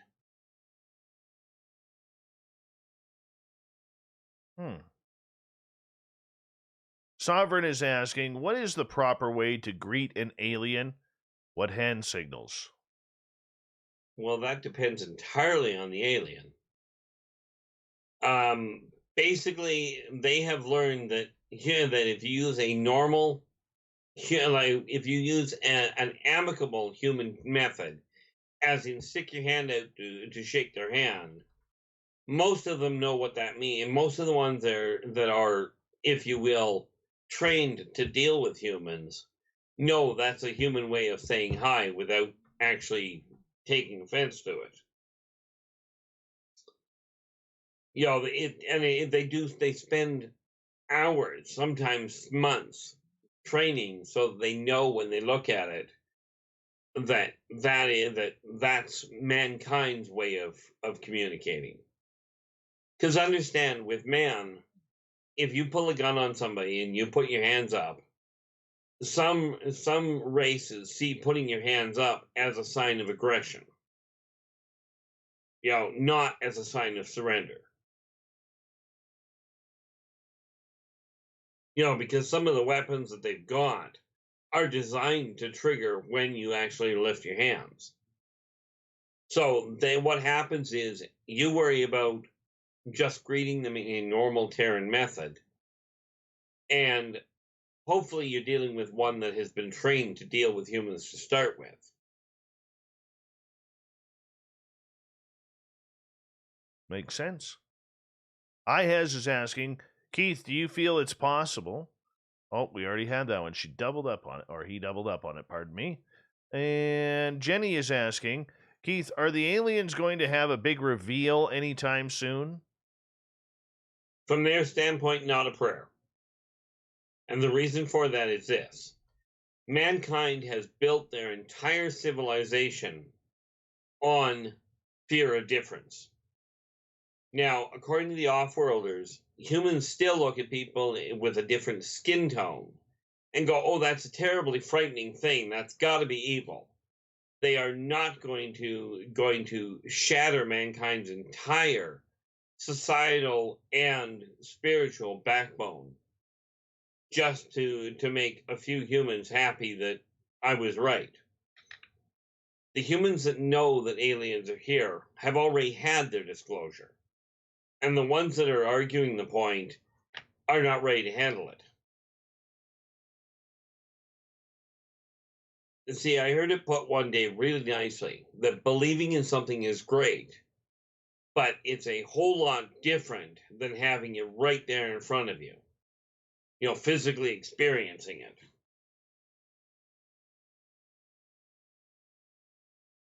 All right. Paul is asking, which is the closest inhabited planet to us, Keith? Or does it matter with the wormholes? Well, technically it still matters. It just cuts down on travel time. But the closest inhabited one to us would be Mars. I think, anyway. Unless, which is it? Mars. Unless Uranus is closer. And I just don't know in the astronomical unit side. I'm not an astronomer, so I cannot tell you for certain. But I suspect Mars is the closest one. Unless we want to count the moon. Does the moon really count? That depends on what you want to call a planet. I mean, it's occupied. So... Greco is asking, do any aliens have tattoos? Tattoos, brands, piercings, parts removed, yes. The vegan literally have their carapace carved. Not painted, not tattooed, but literally carved out. And from their standpoint, the deeper the scoring, the better the so to speak, tattoo. All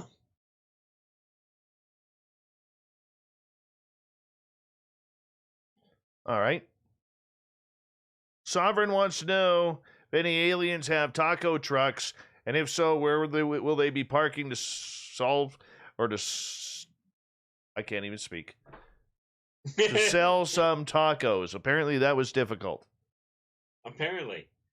To the best of my knowledge, you may have a hybrid or two that does, but I have no idea. I mean, quite frankly, I don't leave my house much.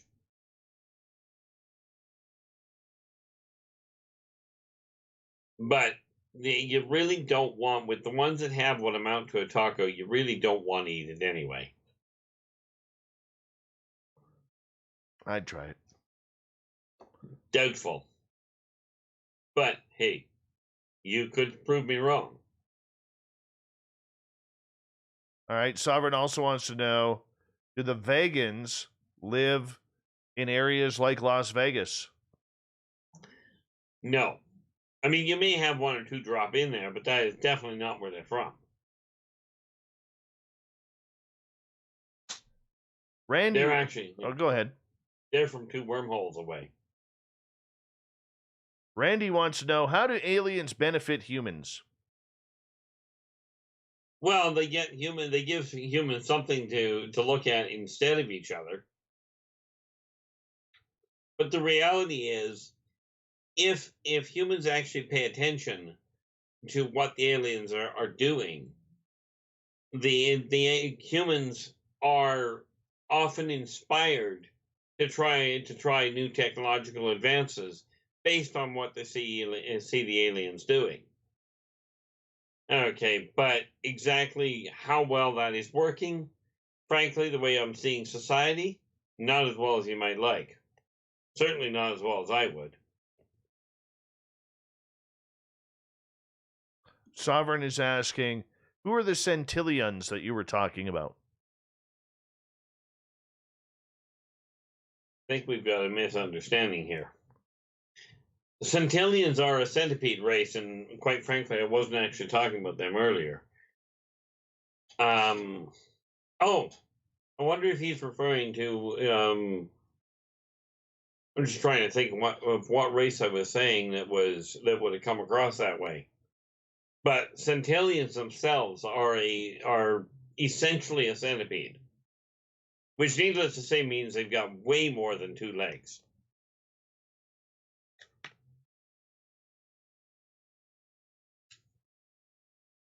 Yeah, I'm honestly not certain which race he was referring to, so sadly I can't give you an answer. No worries. Mark in Australia is asking, Keith, have you ever had a visit from the various alphabet agencies? Oh, he's referring to FBI, CIA, that sort of thing. I had a member of the CIA show up on my doorstep one day looking for me by name, which is really cute since their jurisdiction is in the States, and I'm in Canada. But they came here literally looking for information on the off-worlders. I have had dealings with the FBI in a satellite capacity. I was dealing with somebody else, and the FBI shut us down.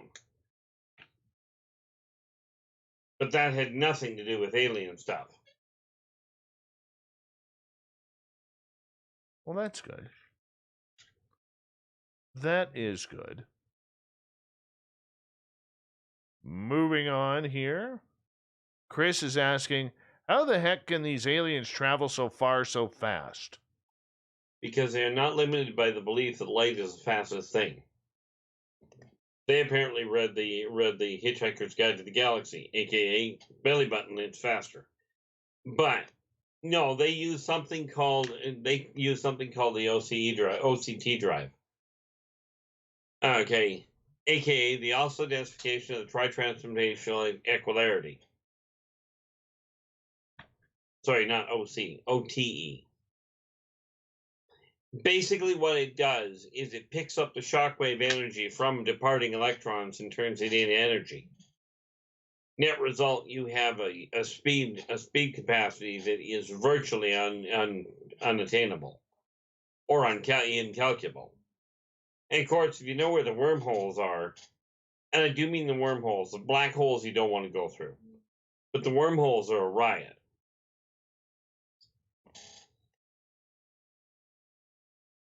Let's get to another question here.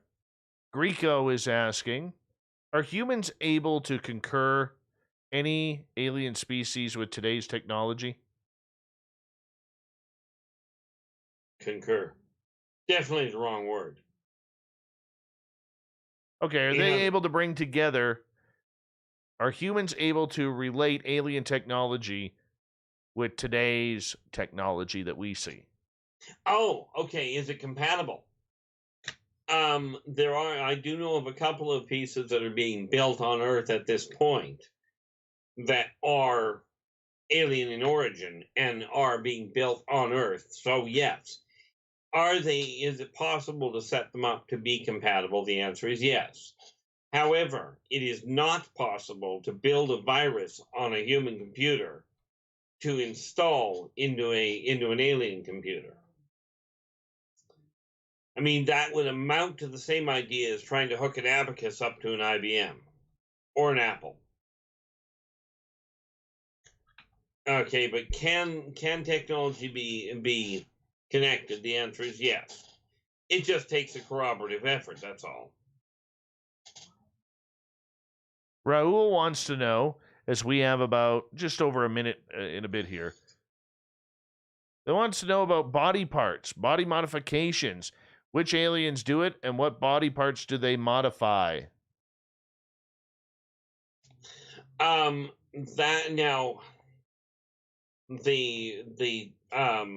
Greys are known to be able to do it. The Nords definitely know how to do it. The Pleiadians are the best suited to making genetic modifications. As far as which body parts, quite frankly, if they've got a body part, it's recalibrating. You can recalibrate it. Okay. And your Venusians they're just an interesting breed. Because if they decide they're going to, because of their high creative side, whenever they have to operate on somebody, they will instinctively make it work better. Make it work better than it did before it was operated on. All right, buddy. I'm going to get you to hold on right there until we are done with the break. Because R Keith Andrews, we have him for another 30 minutes on the show. But if you ask more questions, you want more, maybe we could convince Keith to do the full hour. His sideburns are looking great. Best sideburns in ufology right there. R Keith Andrews from Intervoice Enterprises. You can find him on YouTube at R Keith Andrews and Intervoice Enterprises. More with the ET Connection and our great friend R Keith Andrews here on Spaced Out Radio, coming up with hour number 3.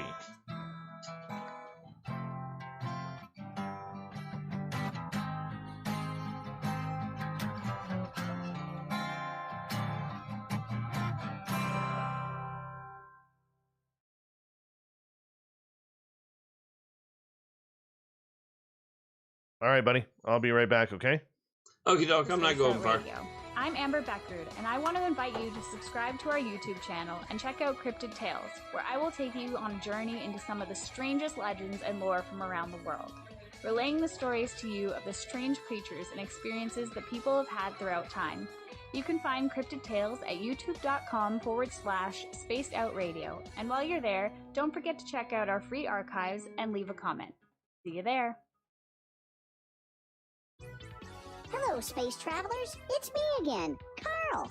Don't forget to join the Space Travelers Club for just $5 a month and follow Spaced Out Radio on Twitter at Spaced Out Radio. Our Instagram, Dave Scott SOR. Our Facebook page is Spaced Out Radio Show. Our archives are free at youtube.com/Spaced Out Radio. Come woo it up with Spaced Out Radio today. Bye!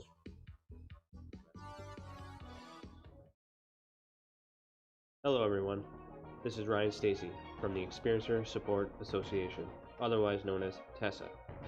We're glad to team up with Spaced Out Radio to help investigate your experiences on the SOR Sightlines report. Together, we'll investigate the strange sightings and occurrences you've had. We're looking for answers just like you. So fill out a Sightlines report on the Spaced Out Radio website and let's figure out what's going on together.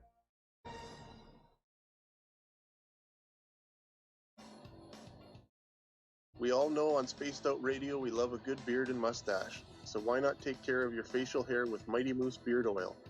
Made in Canada, we're taking care of beards and stashes around the world.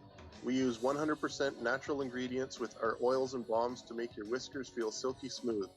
Use promo code SOR2019 at mightymoosebeard.com today.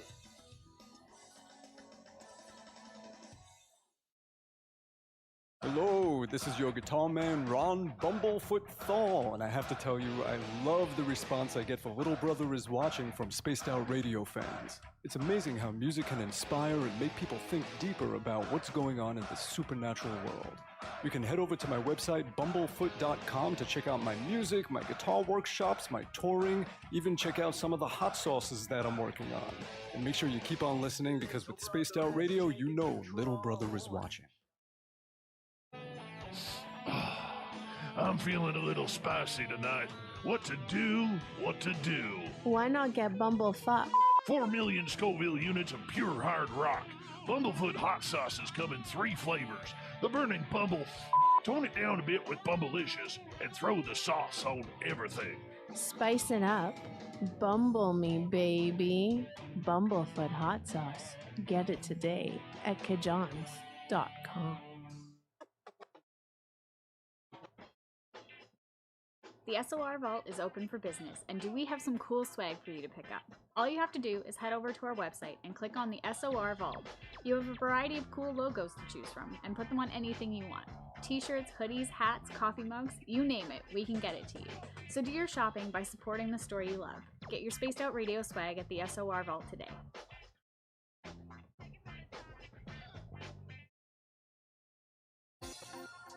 For the price of 1 cup of coffee a month, you can become an SOR Space Traveler. The Space Travelers Club is a place where you can interact with other listeners, either live during the show or on our great forum. We want your stories, pictures, comments, and ideas. You'll get live video streams, exclusive content, and be a part of our newsletter. Stay in touch with everything SOR. The Space Travelers Club is just $5 a month at spacedoutradio.com.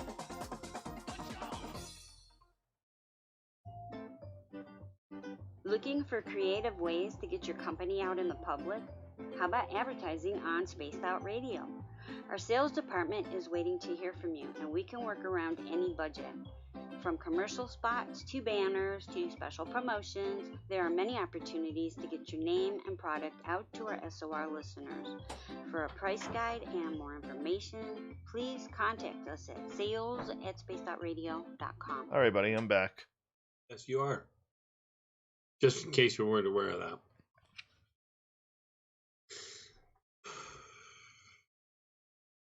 Yeah, it's amazing. In approximately 2 hours, I'll have hit the 24-hour mark of being awake. Wow. What are you up so late for? Well, because I got up at 1 o'clock this morning. And I'm up this late because, well, frankly, we've got a show to do. And I believe the saying that Barnum and Bailey put on was, the show must go on. Queen, too. Okay. Yeah, that comes from your knowledge of rock.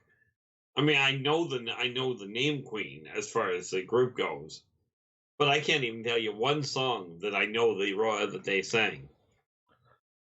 The Show Must Go On, We Are the Champions, Okay. Fat Bottom Girls. The We Are the Champions, that one I recognize. That's vodka, right? No.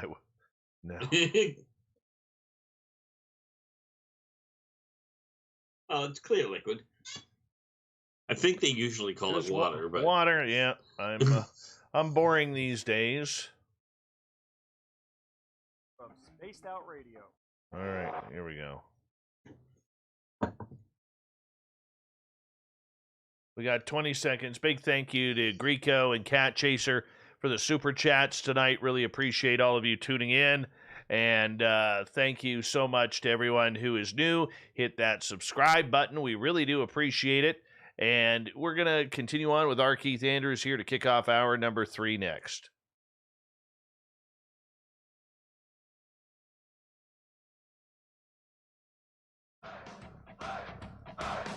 Would you like to connect with us? Head to spacedoutradio.com for all your latest show info.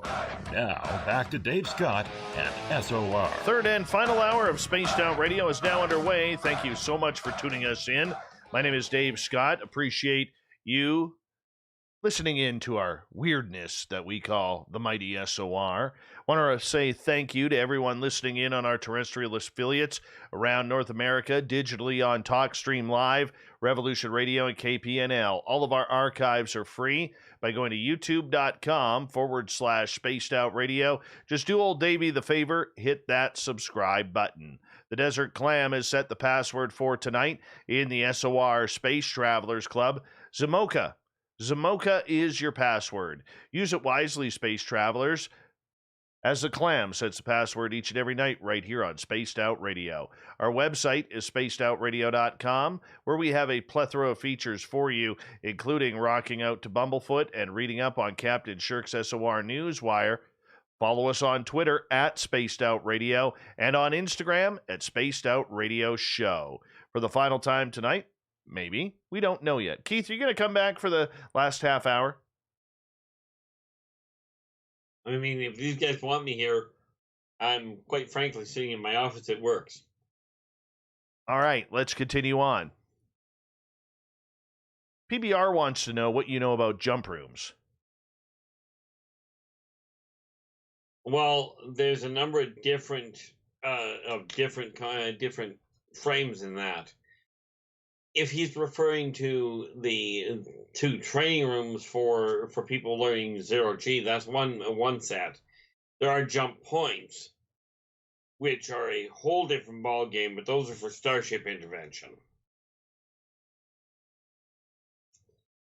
I'm wondering if he's referring to the technological fields where they do the calculations and they do the simulations before they start putting the engines together, where they test the jump drives, but they test them in a theoretical environment. They don't test the jump drive without the ship.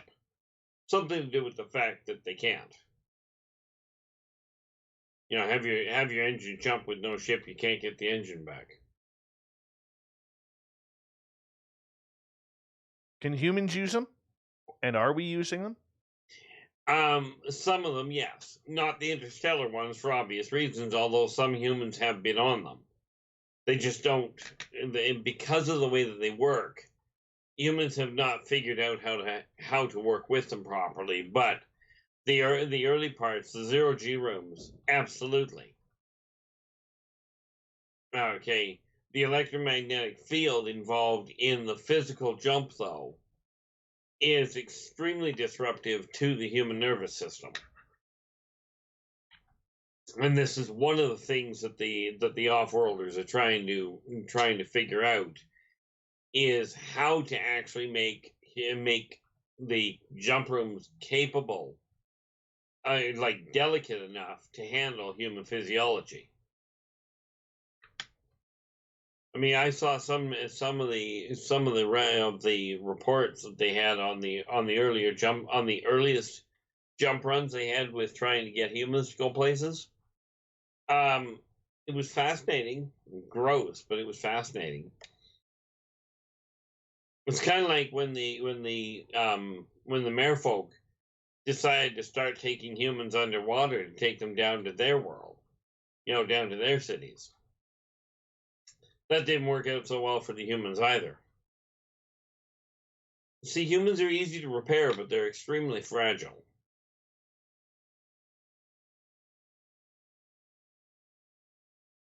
Let's move on. Greco is asking, do aliens ever just get lost traveling through space, time, or dimensions? Are there any lists of aliens here on Earth right now? Well, number one, we'll just take the dimensions and go, no. Different vibratory rates, absolutely. And there are countless cases of missing people that have misjumped. And if you misjump, quite often the reason they never find them is because they misjump and end up inside a star. Which, by the way, is really bad for the health. Are there some what you would call legitimate illegal aliens on the planet? Absolutely. Of course, mankind hasn't developed paperwork to handle incoming off-worlders. So they're all going to be listed as illegal. But there are some that have ended up here that are just completely lost. They have no idea where they are or how to get back where they came from. Of course, in all fairness, they don't know where they came from, so that makes it rough. Right on. Do aliens have to check in here on Earth? You mean as in before they come here or while they're here? Before they get clearance, if they're doing it by the book, the answer is yes. The consortium keeps very close tabs on which races are down here and which peoples are down here. It's kind of like a visiting visa. A visitor's visa to say, yes, you can go down there for X number of years. Of course, the neat part there is it depends on the race as to how many years. Like, for instance, if you get a Laborian down on Earth here, right, you may get a Laborian that gets a visa for 100,000 years, right? Whereas you'll never get a Korlak with a visa for that long. Something to do with the fact they don't live that long. And no, before anybody jumps on that one, this is not a prison planet for their misguided individuals. See, most of the off-worlders came to the conclusion that if a criminal is breaking the law, keeping him alive in prison is just a waste of resources. So it's pretty much a unilateral thing. You break the wrong law and they just straight terminate you. And as humans have figured out, that does not deter other criminals, but it certainly cuts down on repeat offenders. All right, let's move on. I like this question from Sovereign. Are there aliens hiding amongst the homeless, posing as homeless to study us? Well, whether it's to study, I would have to surmise that some would be. Are there some aliens that hide amongst the homeless? Absolutely. I know of at least one case where there was an alien that was living amongst the homeless, but he wasn't there to study the homeless. He was there to prey on the predators. In other words, the people that pick on the homeless, that rob the homeless and hurt the homeless, this particular off-worlder decided that wasn't a good thing. So he posed as a homeless and lived in amongst them. Right. And just picked off predators.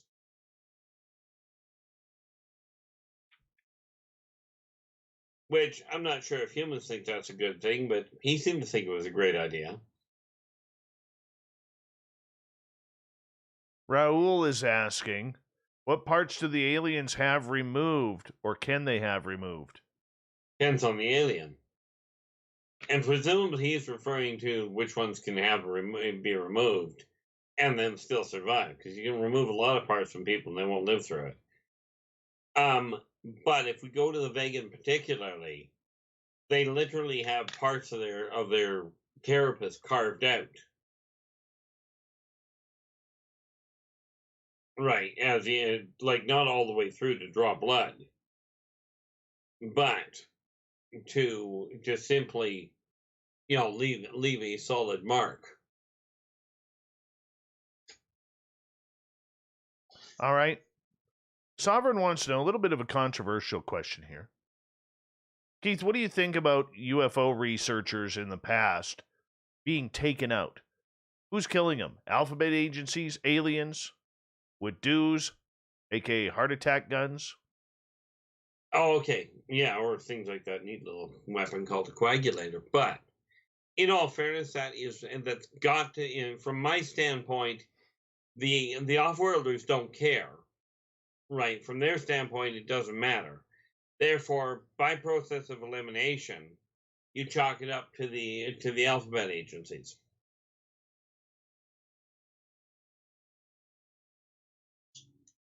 Just plain and simple like that. Well, I could make it more complicated, but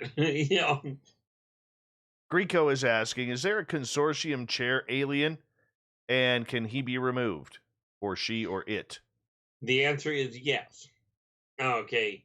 On the Grand Council, there are 12, and there are 12 sitting on the Grand Council. Once those 12 are seated, amongst them they pick one to be the chair. And in all fairness, it almost amounts to a flip of the coin or a roll of the dice. As for can they be removed, that's the easy part. If they're not doing the job right, they can be asked to step down.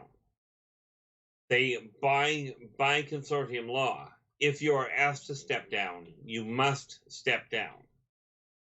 Any member of society can ask for a member of the council to step down if they have grounds to say that person is not being unilaterally equal across the board.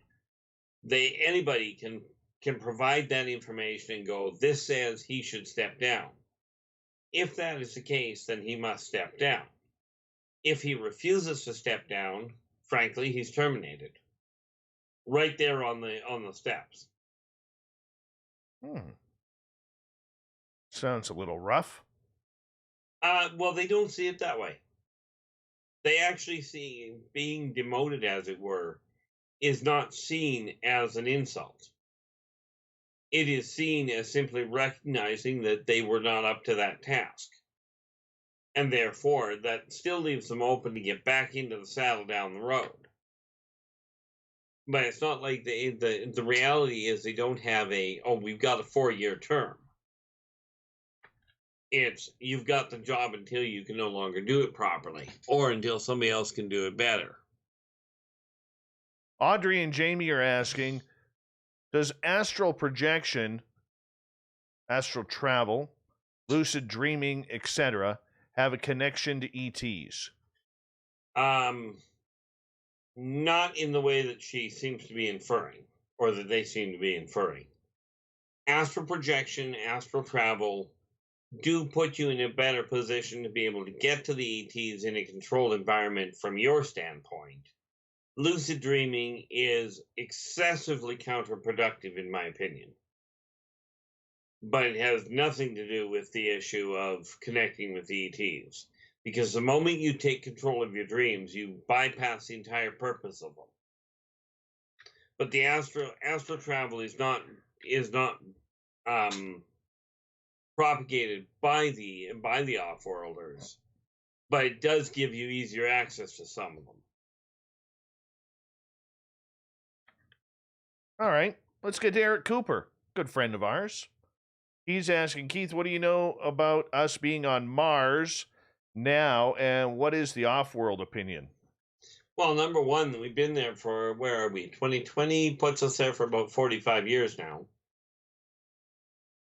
As far as the Martokians go, they're not entirely upset about it. But they are fascinated that humans still haven't figured out that they live up there. And they still keep claiming we're going to colonize an already occupied planet. But, I mean, it's kind of like having a chia pet standing on your doorstep going, can we come in? You know, the Mitokians just don't see humans as a threat. And from their standpoint, I mean, they're quite congenial about it, because the Mitokians have been coming here for centuries. Quite frankly, they send their classes down here. You know, as in a school outing.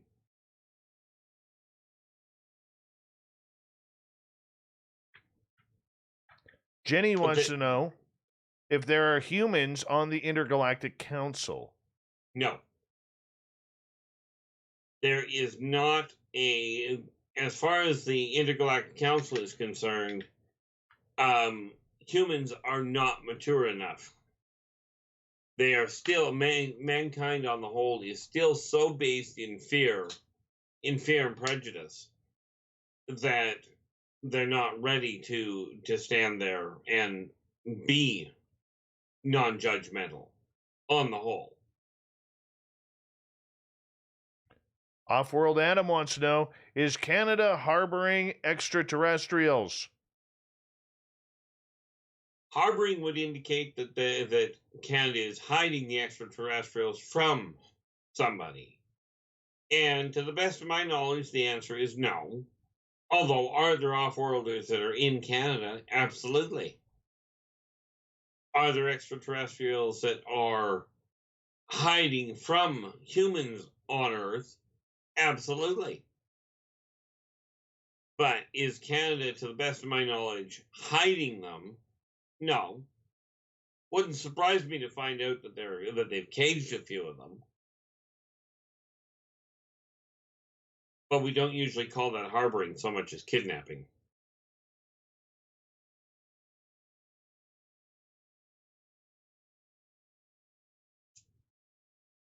Kat is asking, Keith, is there a customs area for aliens coming to visit Earth? Kind of like what we see in the movie Men in Black.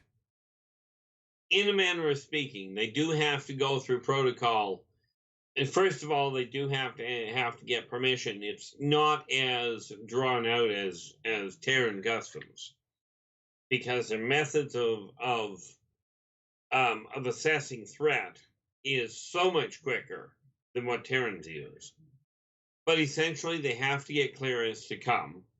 They have to show that when they gain the clearance, they have to indicate that they know they cannot bring certain technologies here.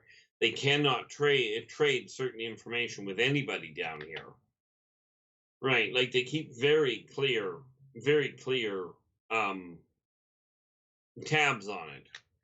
The reality is, if somebody, like, let's say somebody gets clearance to come down here, manages to get through all of it, and then decides to share information that they were told they're not allowed to,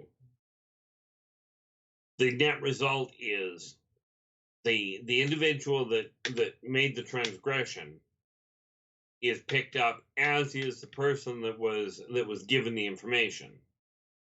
Now, the human will have their mind completely wiped, and whatever technology they were given, taken back.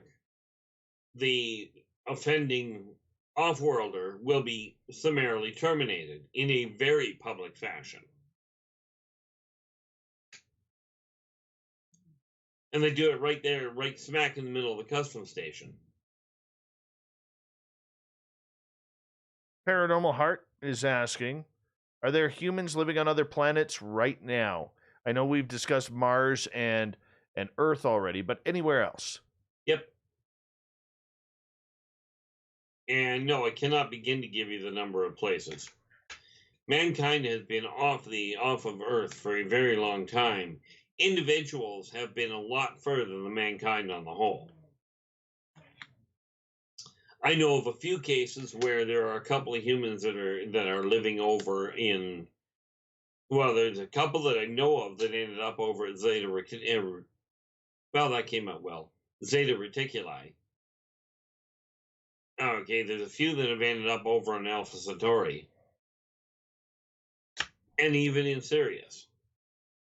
Now, do understand, in many cases, when they get taken to a different planet, they do get kept in designated areas because, well, frankly, humans are not capable of breathing some of the stuff on these planets. But they are provided with the ways of breathing. And no, before somebody asks, I have no idea how you get that go-ahead. Eric is asking, is our new presence on Mars seen as a threat by the consortium? No. Not even remotely. See, just to put that in perspective, the consortium's main battlecruiser, their flagship, has a single gun on it, where their primary gun, you could take the Titanic, turn it broadside, slip it inside the barrel, and still have room to maneuver it.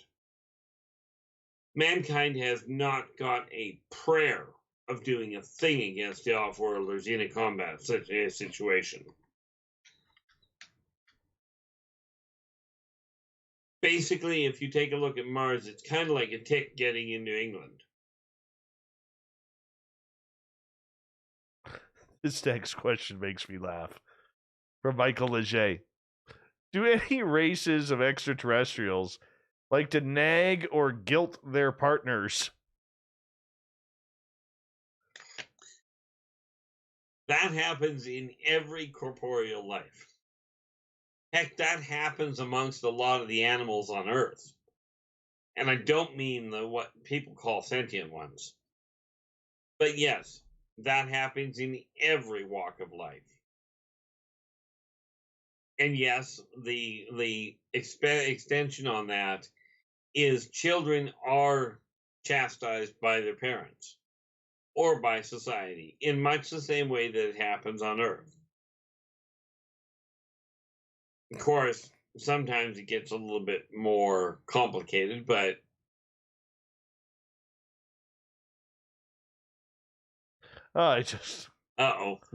just that question. You know, I can hear my former mother-in-law in my ear. Aliens, take her away. Aliens, where are you?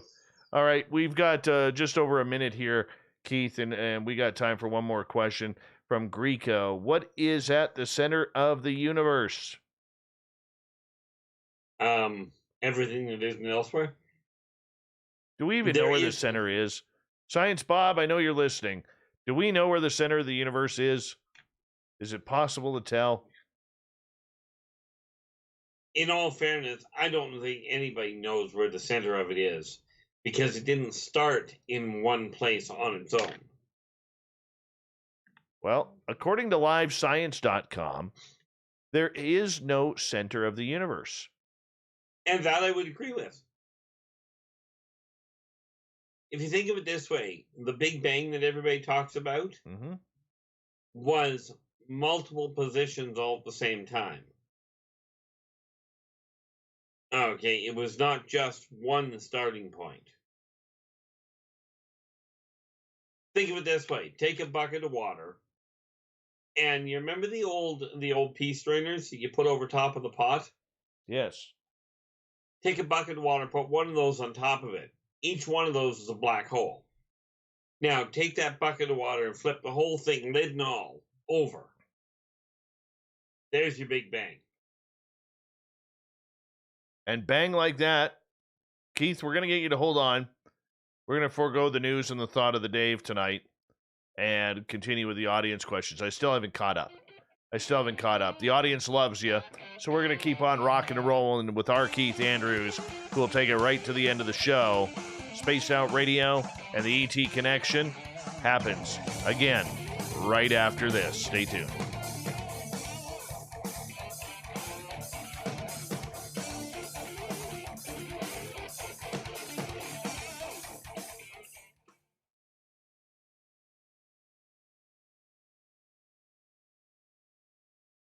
All right, there we go. Okie doke.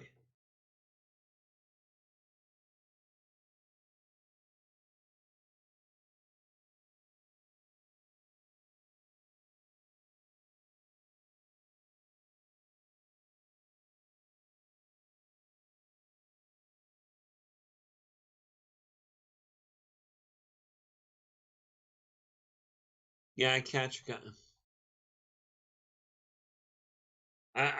couple of the questions, that come up here, but not many of them.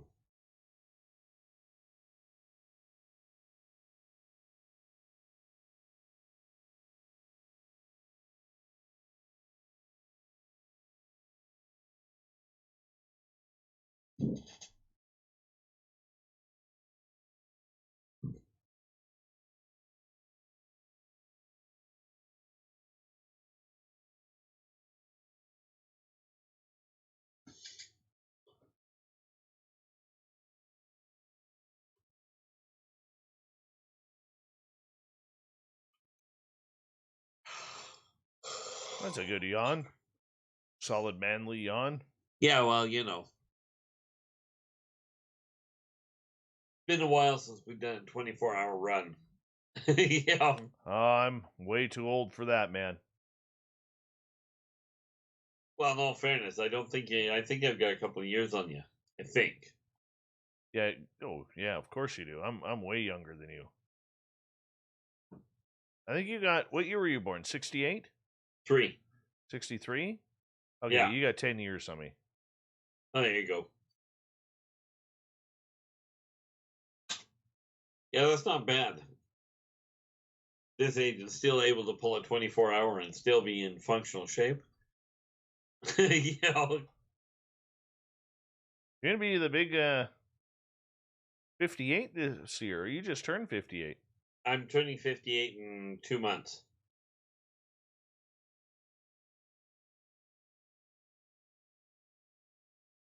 Yeah, May 13th I turned 58. Yeah, May 24th I turn 48. Yeah.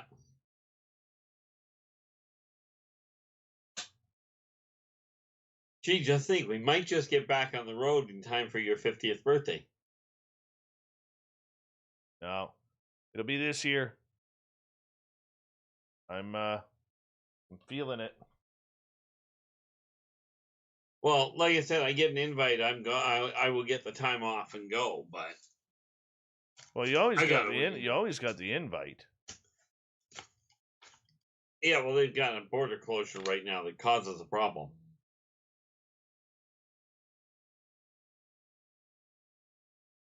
That'll open. Oh, I know it will. I'm figuring this month things are already starting to move. Yep, I can't wait. Can't wait.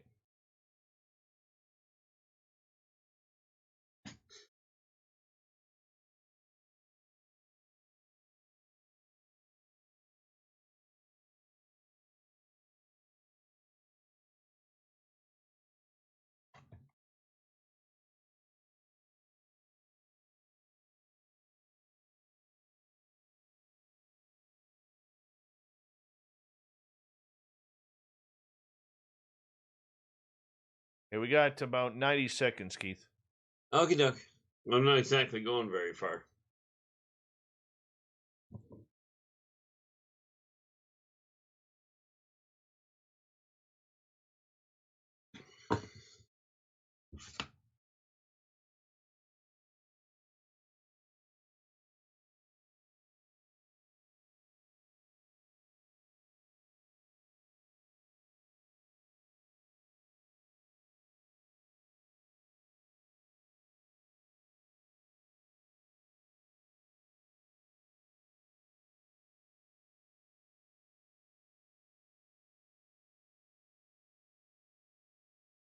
All right, Keith, we got about 45 seconds.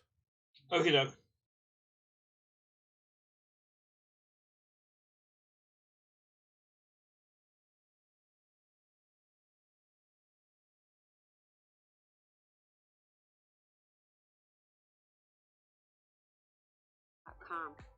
Oh, pardon me. We got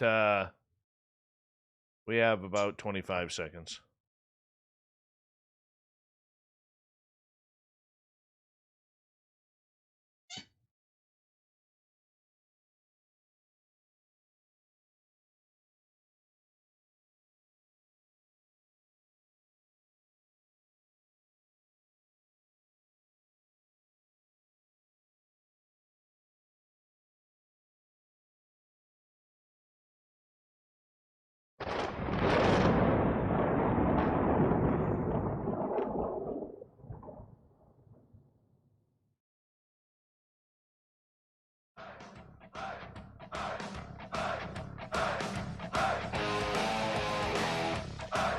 We rounded third. We're heading for home tonight on Spaced Out Radio.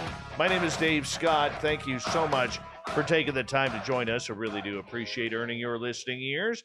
Want to remind you that if you've missed most of this show or others, check out our free archives by going to youtube.com/Spaced Out Radio. Do me the favor, hit that subscribe button. Our website is spacedoutradio.com, where we have a plethora of features for you, including rocking out to Bumblefoot and reading up on Captain Shirk's SOR Newswire.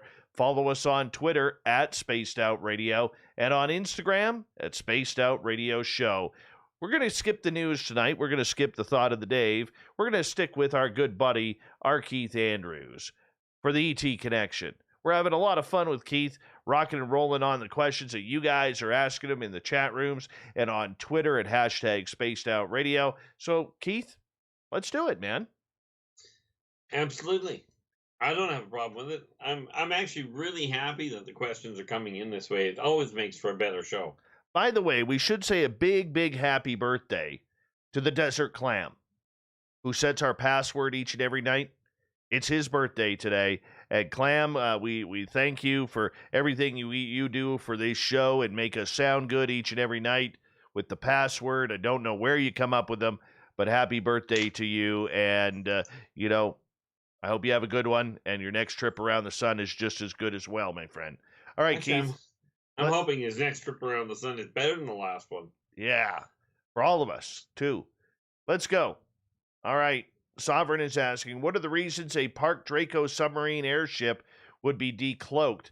Mistake, or is it something that humans at varying frequencies could see at times? It's more a question of the people at varying evolutionary capacity tend to see. As far as the reptilian ships, the Vorosic ships decloaking, they don't do it intentionally. And quite frankly, if they make a mistake, well, that's going to be the end of the tech that made the mistake. They don't tolerate it very well. But there are humans that will see them that simply see in a slightly different spectrum than what most do. Like how? The human optic nerve is not as simplistic as what humans seem to think. It does have receptors on the subquantum level that enables some people to see in the electromagnetic field. They may not realize they're seeing in it, and humans certainly can't test properly for it. But some humans can see that way. It's a normal evolutionary step. Okay. Follow-up from Sovereign. Which alien race invented cloaking technology? And what mountains have cloaked entrances? Well, two factors. One, I don't honestly know which one actually first invented it.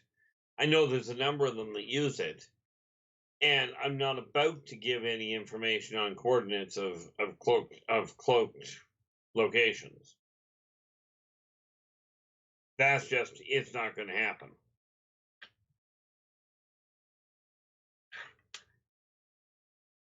But there's a number of different races that have developed, like the Muldocs, for instance, are one of the most prolific where it comes to active cloaking technology. The Pleiadians figured out how to do independent camouflage, not cloaking. They do active camouflage.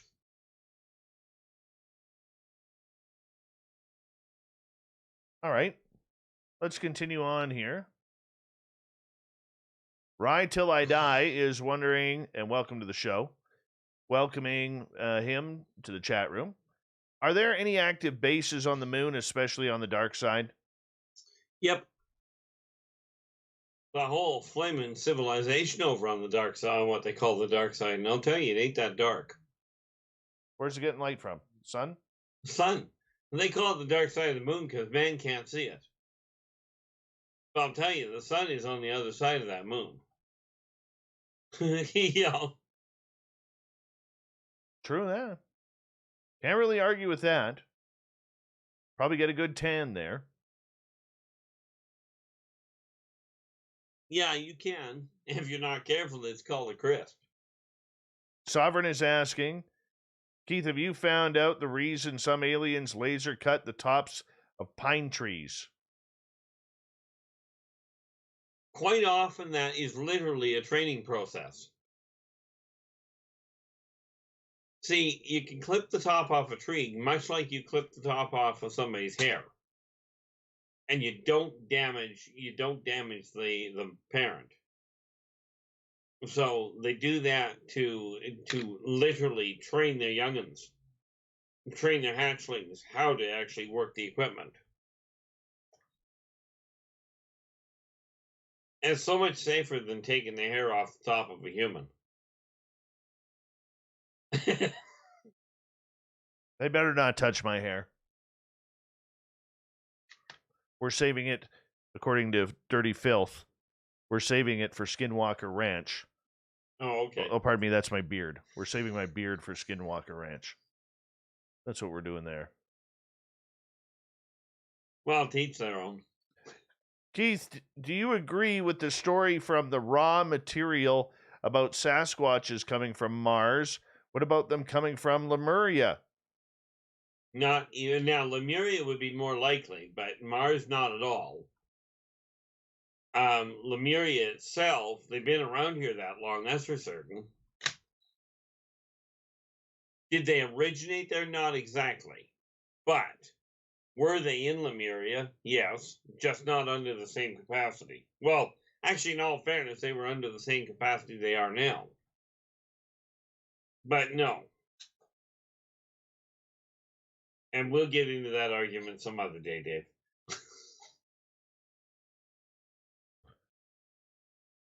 Greco, do aliens abduct Sasquatch or ghosts? Sasquatch, yes. Ghost, no. Not much point in abducting ghosts because they won't sit still anyway. Even astral travelers can't contain a ghost. They're vibrating on a different vibratory rate altogether.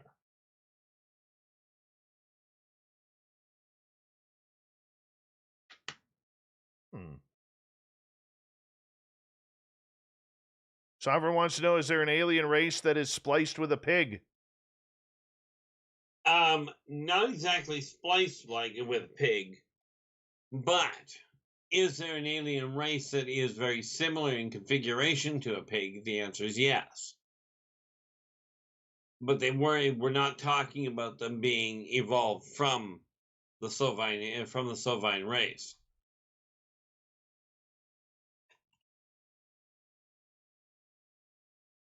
No? No, not from anything I've seen. All right. Continuing on. Dirty Filth wants to know, Keith, what is your current book to recommend on this subject? On the different races? On any book. Okay, where it comes to the multiple races, as I haven't even looked at Campbell's at this point, I cannot say one way or the other about his. Clearly, I do have Races of the Worlds myself. Races of the Worlds Volume 2, I'm hoping to have out this fall. But time will tell as far as that goes. Other than that, there are a couple of, I will tell you, if you're looking for movies are the easy part. I do not know a lot about the different books that are out because I just frankly don't read. But if you're looking for a good rendition, some of the best movies I've seen out there are Close Encounters of the Third Kind, which will show you what both the Greys and the Grey Controllers look like. If you watch Arrival, you'll see the Udina. If you take a look at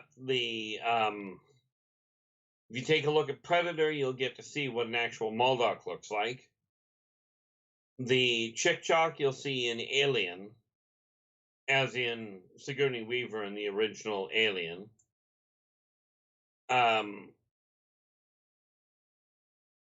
Now, you're going to love this one. Anybody that has seen Star Trek with The Trouble with Tribbles, those are I cuddle. They're an absolutely fascinating race, but weird. This is why I've always said Gene Roddenberry was an absolute visionary. The man had insights that were absolutely incredible.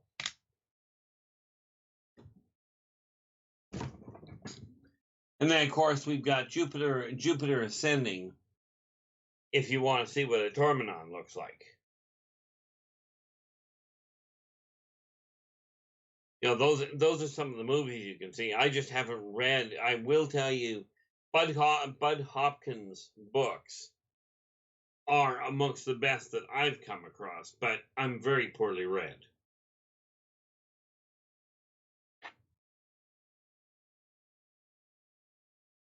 Let's move on. Keith, have you noticed how SpaceX launches seem to get shot down by extraterrestrials? I would not. Go ahead. I wouldn't bet on it being extraterrestrials. I have no doubt they're being shot down. But have I watched any of them? No. But see, the extraterrestrials don't see mankind's exploration into the lower, into local space as a bad thing. However, there are factions on this planet that would see those as a definitive threat to their superiority, or what they see as their superiority. So are they being shot down from high altitude and even on lateral level? Undoubtedly. I just debate personally whether it would be extraterrestrials. Because if it were extraterrestrials, they wouldn't blow up the ship, they'd blow up the factory. Or they'd blow up the launch site. And that being said, they'd take out the city it was built in. All right, let's continue on. Kat wants to know, what are the smallest and largest aliens, and how small and big do they get? Well, the smallest, and I'm just looking for the actual name of them, but the smallest would be, they're actually a parasite. They are also, quite frankly, one of the largest. And what I mean by that is, as they evolve, they get bigger than planets. They start off as a parasite, and as they grow up, they get bigger. Which is always fun. That would be the issue. I'm just looking for the actual name. I know exactly who it is I'm looking for, but my memory for names has been, to say the least, minimal. Hate when I do that. Computers do not necessarily work as well as people would like to think, but it's the same race that is both the smallest and the largest. Well, actually, that's not entirely correct. That's one of the smallest. Got way too many things going through my head, but that's okay. Well, Keith, let's get to another question here. While you're looking there, Gail is asking, what do off-worlders abduct human, or why do off-worlders abduct humans when there are an abundance of books available everywhere to learn anything about us they would ever want to know? Because the books are wrong. The information that is listed in the books about humans that are written by humans are so badly butchered by the people that are so-called the victors that they do not tell the reality behind what humans are. Therefore, they go right to the source. That'd be the reason. Yeah, I know that wasn't exactly subtle, but... See, humans do not understand humans. At all. They don't understand what motivates them. They don't understand what makes them tick. They don't even understand the basics in human physiology, according to the off-worlders. Because understand, humans deal in cellular structure. Off-worlders deal in subquantum. Way more detail, way more revealing than the other side of it. Which is why they don't turn to the books. Because humans also have this neat capacity of going, we're not going to tell people the truth. They don't even tell each other the truth. And the answer to the earlier question was, it was called the Archon. All right, let's move on. Andrew in the UK is asking, any hope that the aliens will be able to take my wife for the weekend? Probably wants to go fishing or something. I was going to say, is that trying to give her dream come true, or trying to get rid of her? That I don't know. I'm not dwelling into that one a little too much, but does Andy get a free weekend? Let's just be honest. In all fairness, I have no idea if they're going to pick her up. I just don't get told what they're up to. Not on that level. I mean, I believe the term is, assuming that we're talking about the positive side of this, let's hope for the best. All right, Sovereign, a pair of questions. Is every inch of our planet being monitored and recorded by alien satellites? Not exactly by satellites, but essentially, yes. Earth is essentially the galactic quadrant's Library of Alexandria. So yes, it is being monitored regularly.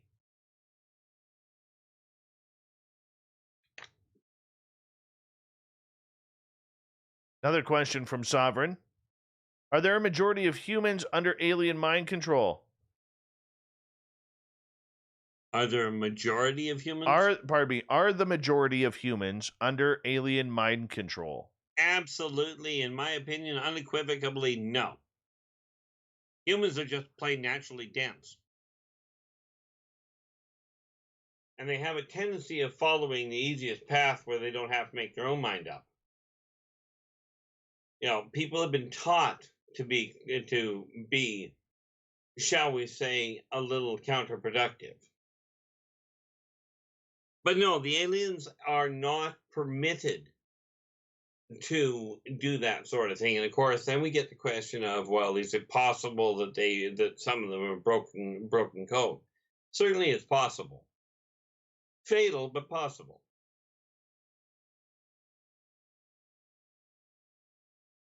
All right. Third one, we'll give them the hat trick. What are the territorial signs to distinguish the property of dwarves, Sasquatches, and giants?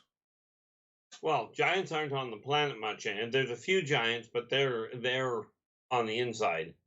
Dwarves have their own little cities underground, and Sasquatches are on the surface. So it's pretty nicely separated. But most of the giants actually left. I mean, clearly they were here. There are skeletons left behind. But the few giants that do exist are in the deeper recesses of Earth. Even in a couple of cases, there are a couple of races that are down in the Marianas. And yeah, those ones actually breathe water, which would explain that one in a hurry. Okay, we only got about 90 seconds, Keith. Let's get to one more question. Gail will get the final question of the night. Keith, do you have a favorite off-worlder race? Through Zosians, I've had the most interaction with, but I do find the Parakeet are not an off-world. Sorry, the Vegans are extremely fascinating. You know, do I have one that I like better than the rest? I've got people I like better than the rest. You know, members of the races. But the one that I've had the most interaction with would definitely be the Thrasosians, which are your 7.5 to 8.5 foot reptilians. They're the good guys. Yeah, they are literally human allies, or allies of humans. Are there a lot more human races out there, or alien races that look like humans? There are a fair number, yes. I can't begin to tell you the actual count. Craig Campobasso will help you out with that. Okay. Keith, do us a favor as time's winding down. Tell everybody where they can find your books and your YouTube channels. Well, the easiest place to find the books, the YouTube channel, the easiest one that's always active, is Inner Voice Enterprises. You can find some of my work on a previous channel called R Keith Andrews. And of course, on each of those, all of my videos pretty much, if you look at the bottom, there's contact information all over the place. If you want direct contact, that would be Inner Voice Enterprises at yahoo.ca. And Awesome. absolutely drop me a line. Awesome. Keith, thank you so much for coming on Spaced Out Radio, going the full distance. You are the best, my friend. Much love to you. Well, thank you so much for having me once again, and thanks so much for the great questions from the audience. All right, we got Mr. Ron Bumblefoot Thal rocking in the background with Little Brother is Watching. Bumblefoot is the official music of Spaced Out Radio, rocking us in and out of every single show. Get your horns up for the guitar god himself. Special thanks to everybody listening in at home, at work, in your cars, wherever you may be. Special thanks to everyone listening in our chat rooms tonight on YouTube, LGAB, Spreaker, Revolution Radio, Facebook, and on Twitter at hashtag Spaced Out Radio.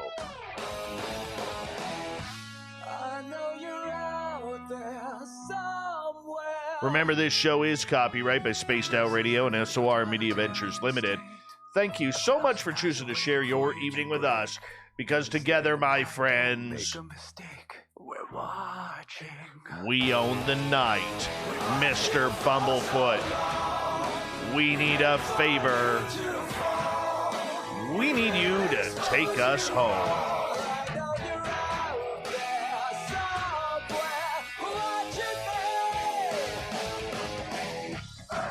Yes, the Woo train has docked for the night.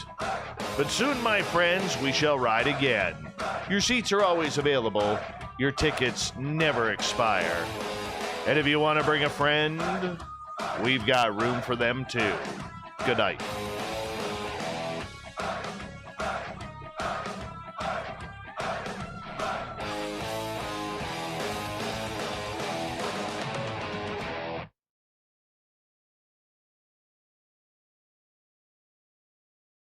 Rock and roll, Keith Reno.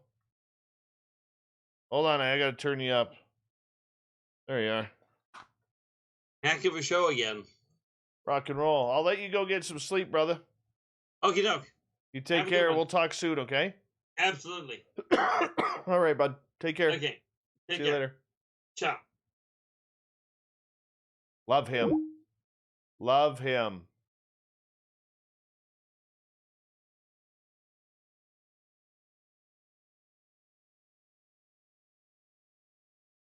All right, let's download this.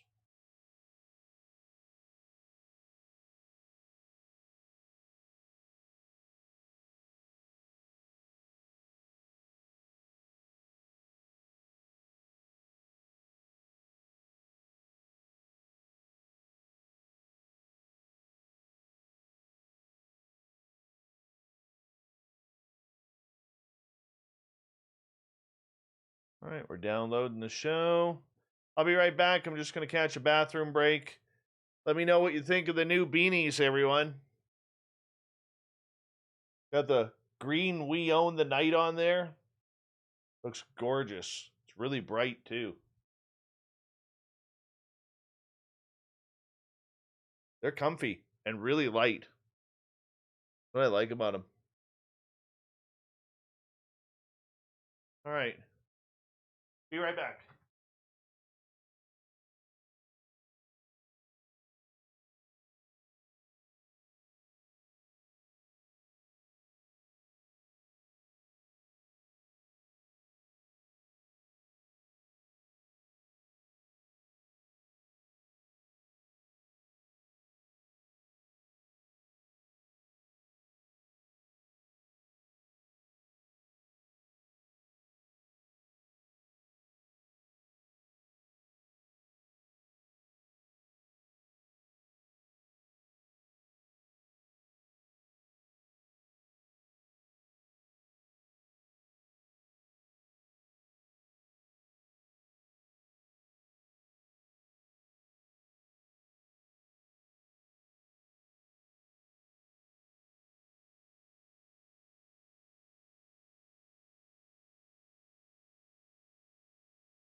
All right. Excuse me.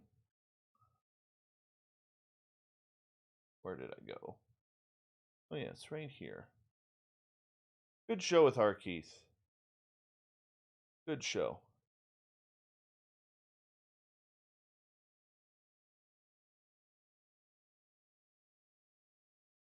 Yeah, Corinth, I accidentally hit the button. Hold on. Where is that?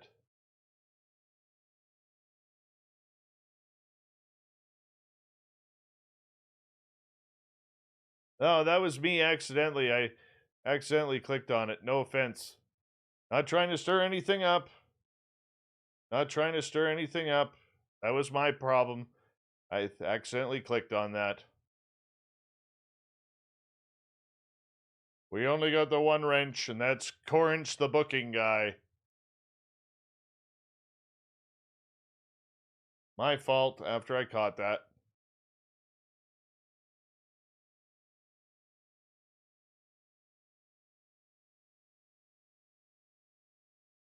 Oh, shoot, I forgot to do that.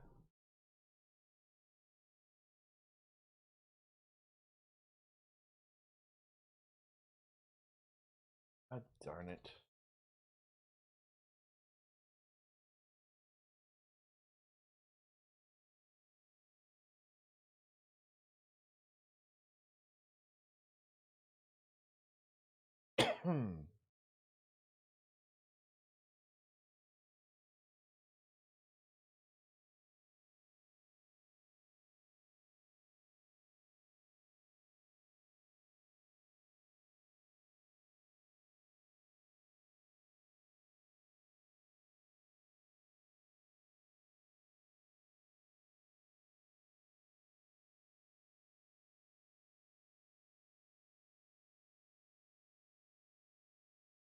Thank you, Mr. Cowley.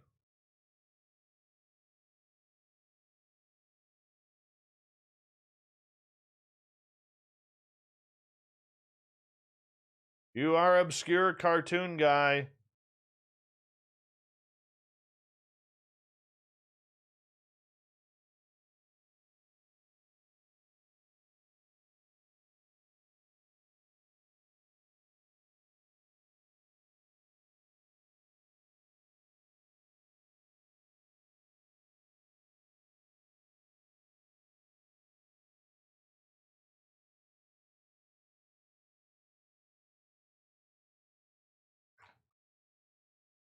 No, I accidentally must have hit something. That is my fault. We only have one wrench, and that's Corey.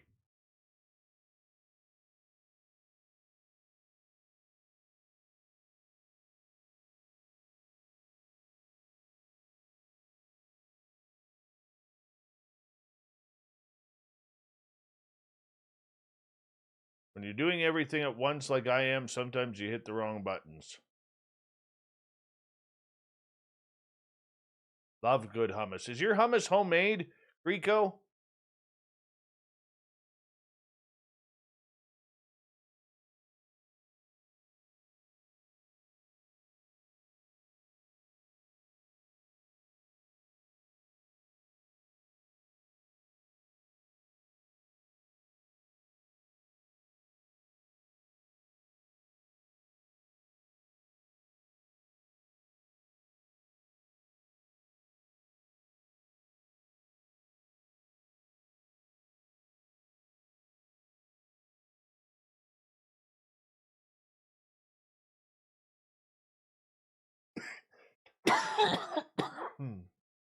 Sorry.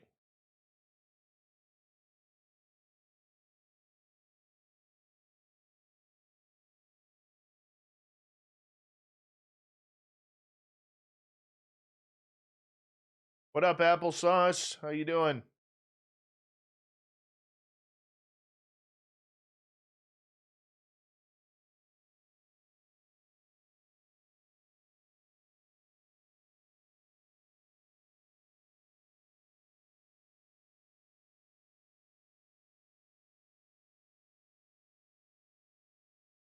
Oh, where is he?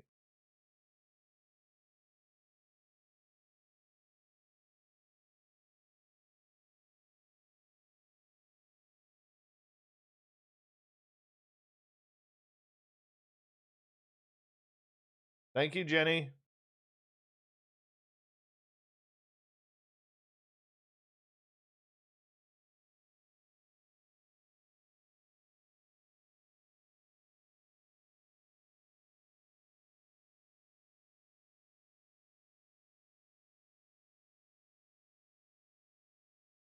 Oh, you got a fire going.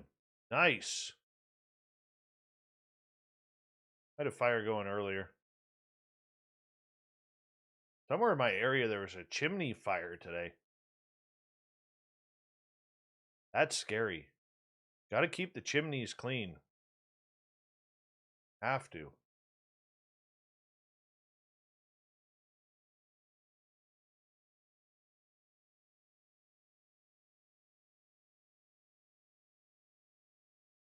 PBR is like same as it ever was. Same as it ever was. That's exactly it, Corrance. That's exactly it.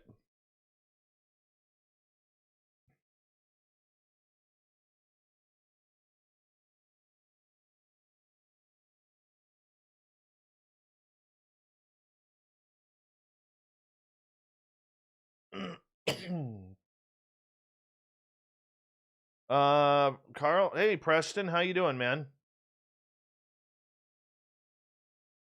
Mark, second time I believe was August of 2018.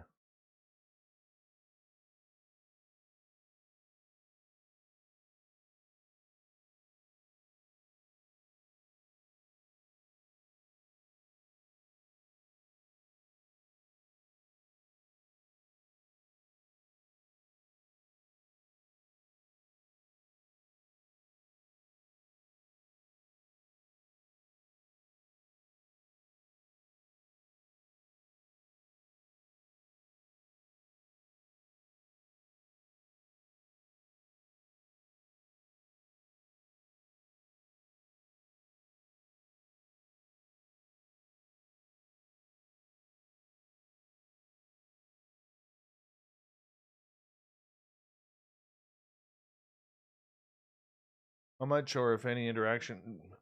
I was standing on my patio, and I had R Keith Andrews on the phone, and we could hear them talking, like a type sound. One was up my driveway, the other one was in my backyard.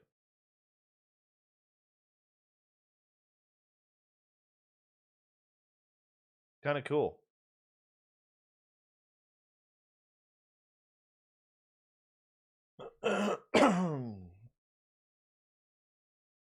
PBR does the, by the way, if anybody's ever hearing the Carl commercials on our show, that's the voice of PBR. That's what he sounds like.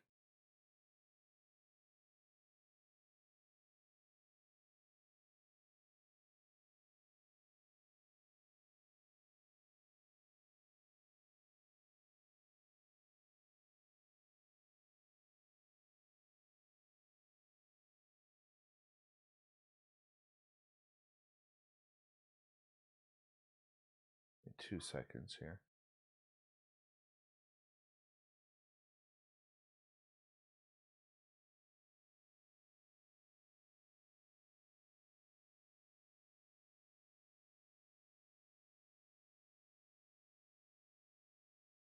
No. Applesauce, I don't have beavers in my area.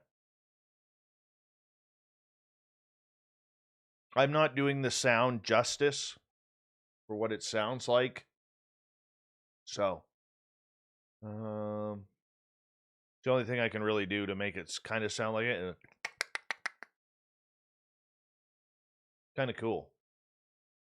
Speaking of my experiences, and this is something that I want to say here, is that there's some nasty rumors going around that I lie and have lied about my experiences.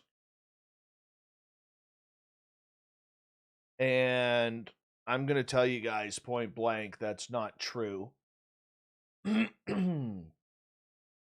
everything that I have experienced, I have been very honest and upfront with you guys.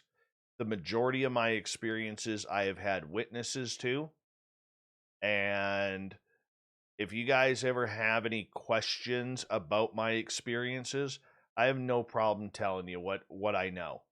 I'm not a knower of anything. I know that I have had a lot of weird crap happen since December 13th, 2011. And I don't make up my stories for ratings. I don't make up my stories to impress any of you. And I'm very proud of the fact that I am one of the only journalists in this field who is an experiencer as well. And I've talked to a number of different people about this, not only in the field but outside of the field, about what I've gone through. And I could tell you this, if I ever made up an experience that I'm claiming, I would quit this show immediately, because I will never ever pull the wool over your eyes or anyone's eyes. I don't expect people, even you guys, to believe me, and you don't have to. But I can honestly say that everything that I tell you is God's honest truth, sword on the lives of my children of what's happened. All right? And I would never BS anybody about this just to try and make myself look better or look more prominent in this field. And that's probably the best way that I'm going to put it. And if you have any questions, I'm a very open person. You can talk to anybody who's been with us for a long time that I'm very open to talk to. And I have no problem picking up a phone, giving you a call and saying, hey, you know, this is what happened to me. This is what I know of. So that's what I want to explain to you. And my big thing is this. Not everybody's going to believe me. There's a number of people here out in this field that do not believe what I've gone through. I know the truth. The people I experienced a lot of these situations with know the truth. And pulling the wool over anyone's eyes in this field is wrong, especially how I've done my job, as I should have, by calling out a lot of the fakers, a lot of the charlatans in this field, even though I don't really name names, okay, because calling people out by their name sounds petty. But there are a number of people in this field that literally, you know, make up their titles, whether it's scientist, whether it's journalist, or things like that. And you will always get the honesty from me because I have nothing to hide. If I was BSing, I have a lot better things to do, okay, than to spend 5 free nights a week working 7 free days a week on this show. Outside of the business aspect, I would love to spend more time with my family. I would love to spend more time riding my ATV, going out looking for Bigfoot in the middle of the night on a weekday. But I can't because I'm here. Okay? And I'm here because I'm dedicated not only to the business of SOR and SOR Media Relations or Media Ventures, our company.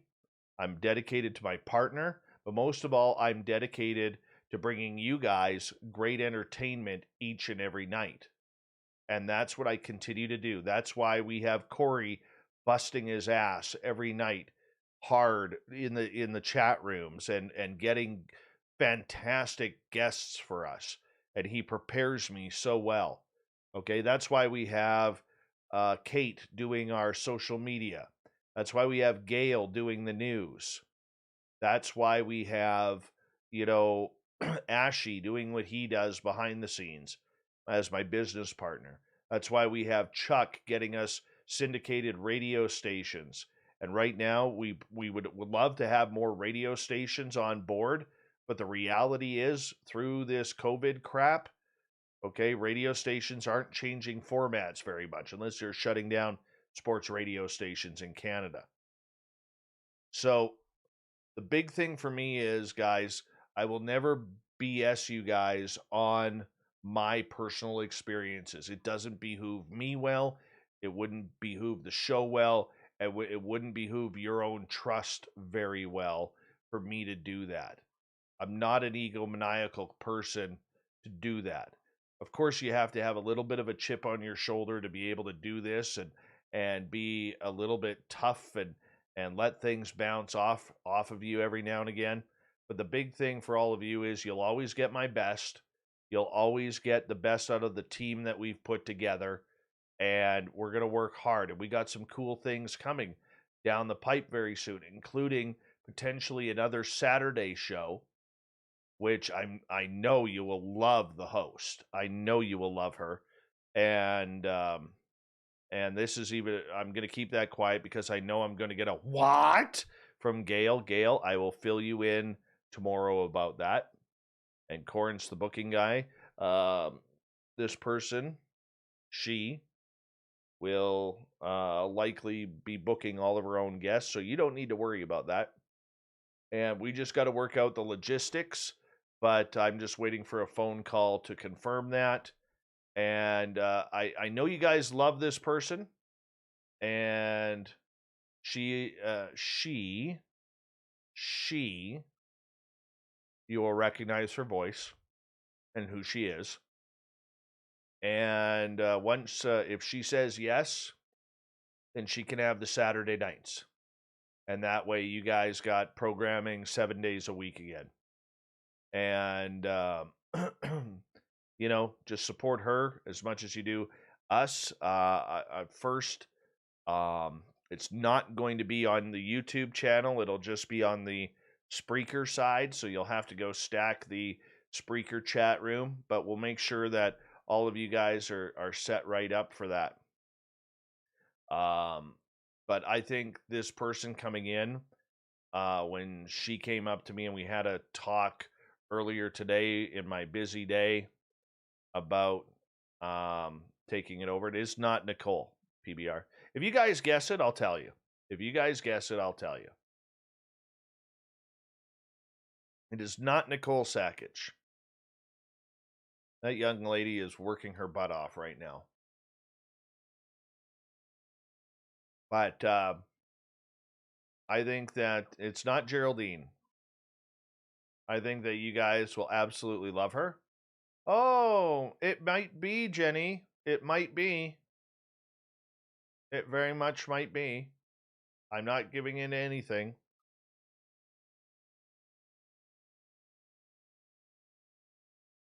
You'll love her. All I'm going to say is if she wants it, I said it's hers. And it's up to her. So, you know, good things coming. Trying to expand a little bit. We're going to be looking at potentially more programming on our YouTube channel coming up. I got to sit down here this weekend and figure out OBS and YouTube and how to get that going. But Ross Allison wants to put a little bi-weekly or monthly series on our YouTube channel that we're going to all be a part of called The Angry Ghost Hunter. And that's going to be a lot of fun. Lynn Wallington from she's done a number of she's been a guest on the show, and she is our resident witch from the Roundtables, the unicorn-haired Lynn Wallington. She's awesome. She's amazing. The couple, Susan, the reason why John and Stacey Edwards left a number of months ago was that John got promoted at work and was now going to be away every Saturday for work. So that's why they left, and I just didn't have the energy to fill it.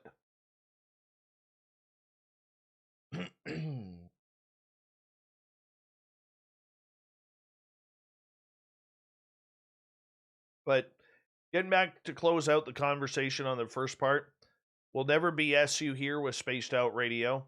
We're not those type of people. And you'll always get the truth out of what happens, no matter how hard it is. And that's kind of what we do.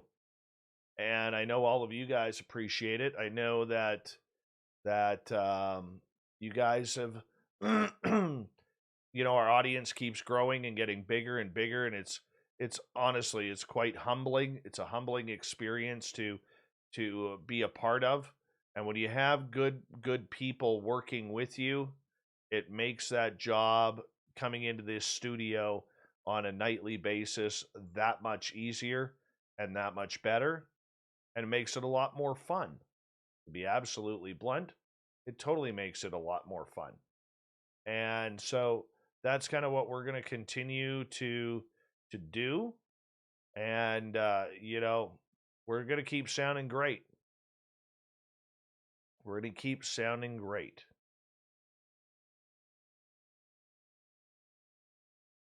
We're almost at 10,900 right now.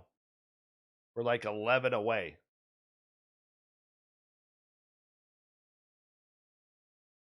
I do, Cords.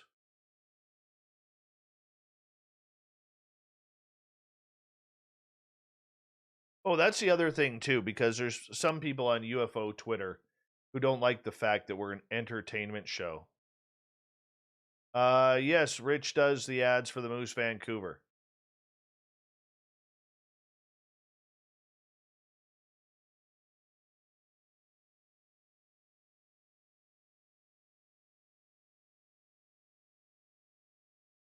I got to change up a bunch of the ads anyways.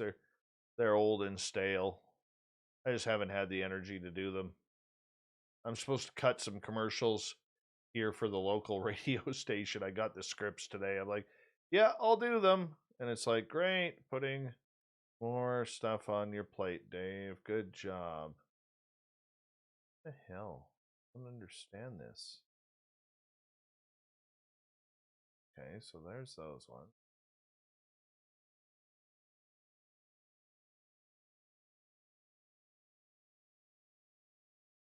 I don't know how those got there. All right, so let's open the folder. Oh, you got to be shitting me right now.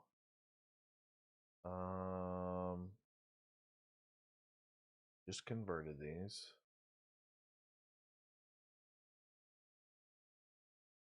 Open. Not transfer them? No, because you erased them, you dumbass. Ah, convert them again.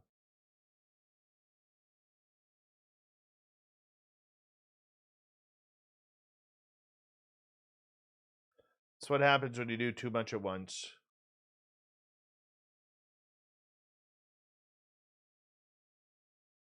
You're a good dad, Corrance, taking care of your daughter.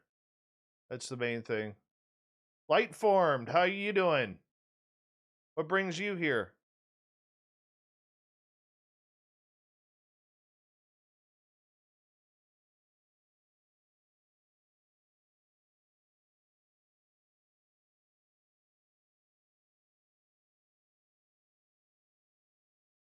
I mean, since we're being honest and everything.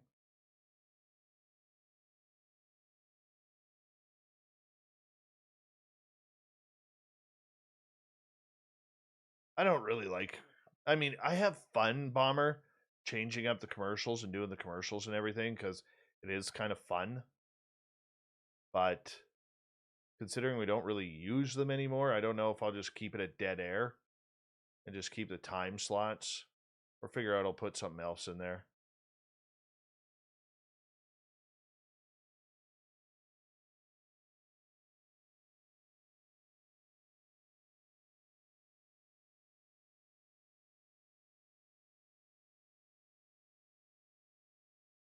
I have a new bottle of moose oil there, Science Bob. Science Bob, what the hell are you still doing awake?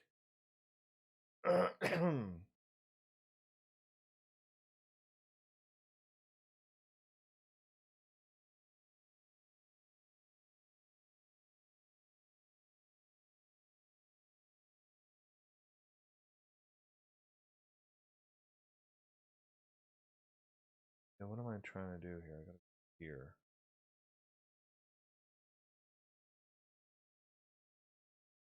The hell didn't transfer yet? Where are those codes?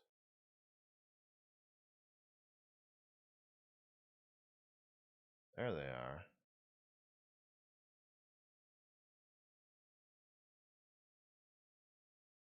I gotta tell you right now, we were using GoDaddy email, and it was really good. And then like last week, they switched over to connect with Microsoft 365, and it changed the entire email format, and it is horrible. One thing I've learned about Microsoft over the years, if it isn't broken, they're gonna fix it anyways, just to screw you over.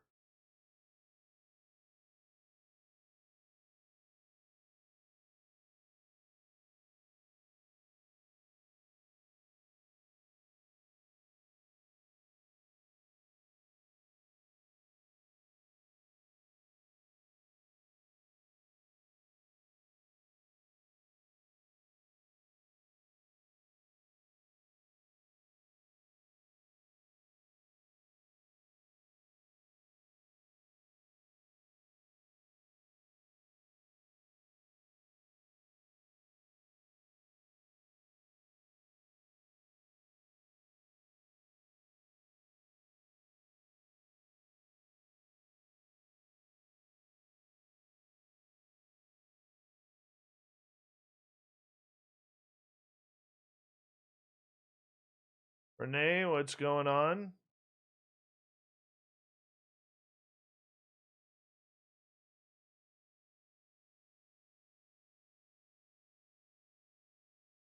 Good night, Alan Young.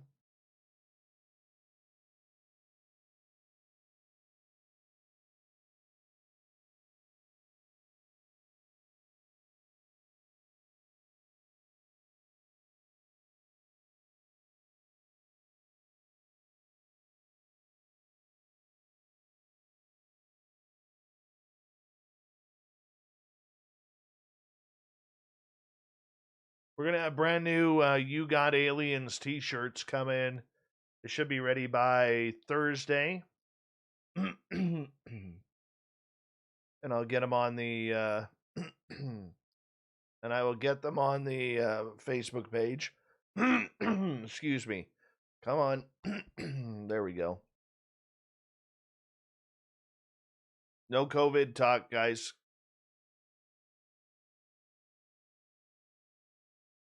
T-shirts will be, I believe they're 28 for small and medium. They're 30 for large and extra large. Anything double XL and up is 34. Those are in Canadian dollars too. And yes, I am getting T-shirts made up. My lady who is doing them, she's just very accurate, but very time-consuming, shall we say.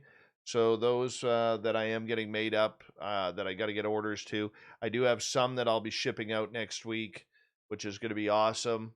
And go from there.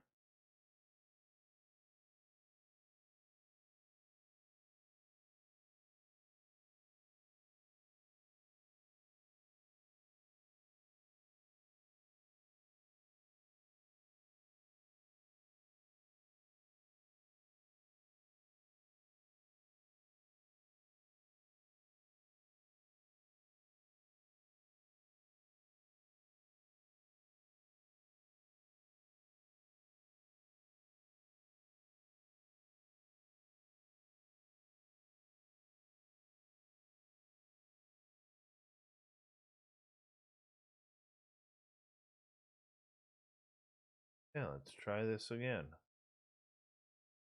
All right. Moving those to there. Be empty. Perfect. That works now. We'll go here and upload this file.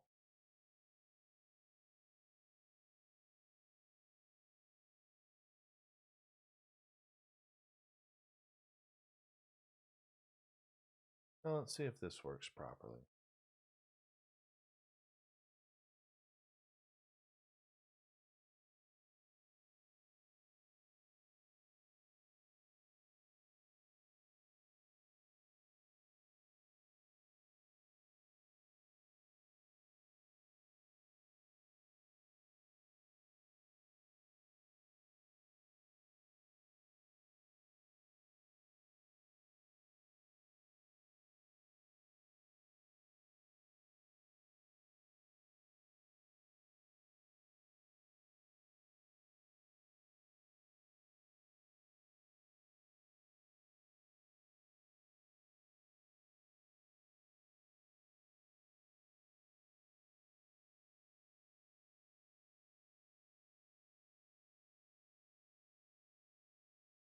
My power jacket is upstairs, Bombshell. It is upstairs.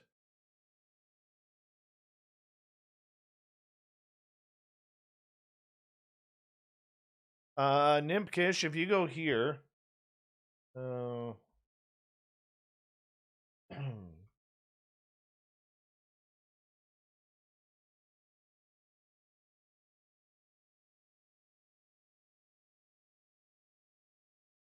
there.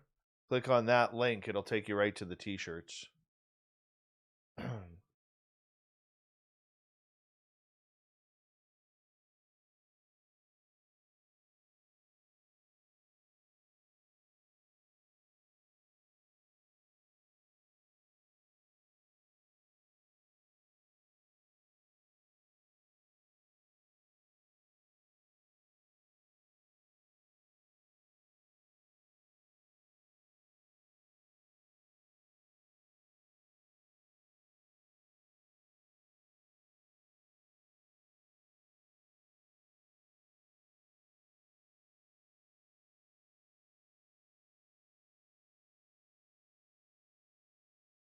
6:33 p.m. for Paul Holland. That's got to be like Australia. 16 hours? Yeah, Paul Holland's in Australia, I believe.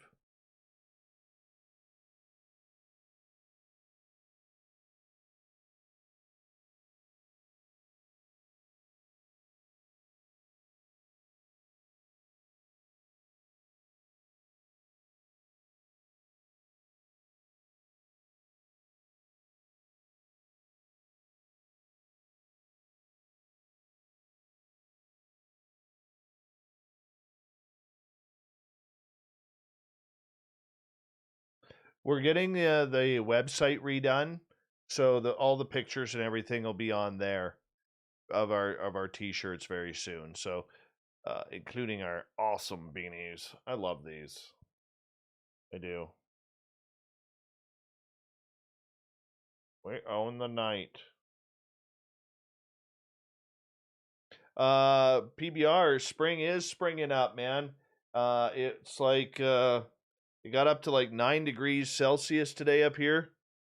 And it was like, but it was really windy. Holy cow. It was so windy today.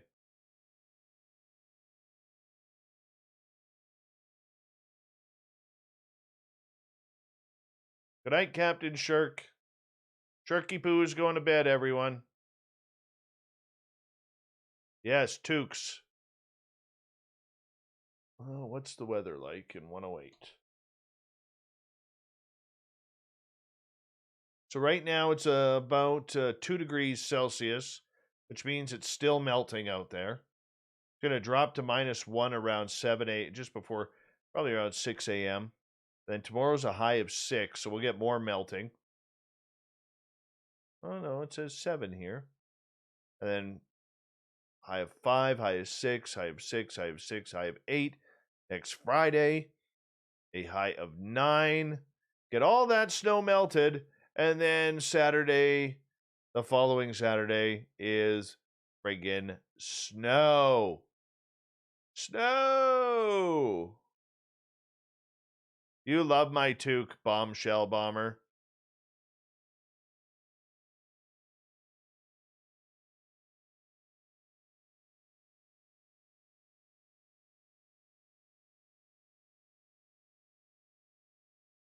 Oh, we had a wicked windstorm today. Like gusts were up to like 30, 40 miles an hour. Science Bob, when do you speak at UFOCon 2021? Did you speak today or tonight? I gotta look at the schedule. Oh, I better just go to my email here. Hold on. God damn, I wanted to catch yours, Science Bob.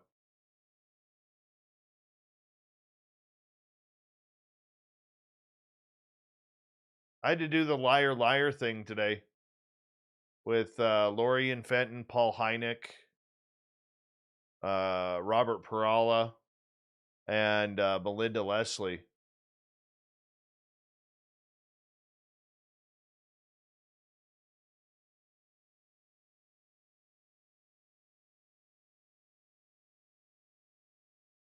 Where's the damn schedule? Is that it?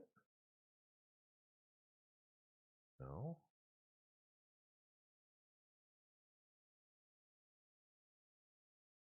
By the way, this week, Science Bob and Friends, our special guest will be the author of The Secret Cipher of the UFO Knots. And that will be Alan T. Greenfield. Okay, Fapster, it is right now 34 degrees here. 35, 34. Somewhere in there. Yeah, it's a virtual one, Coop. I have to MC tomorrow night and Sunday night. You're at 11. Bob, what's your topic?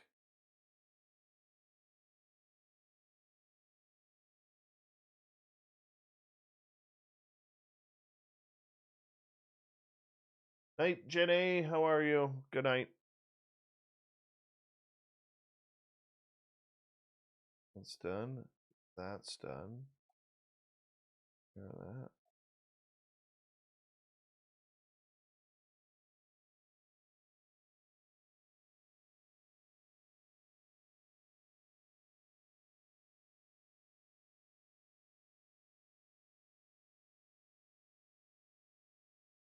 Oh, Skyhub and your experiences.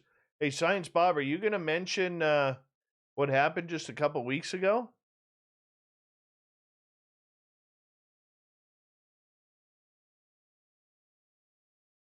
Renee, I went to work like this in a thin hoodie. It was so warm out. Sovereign. That's funny, Sovereign.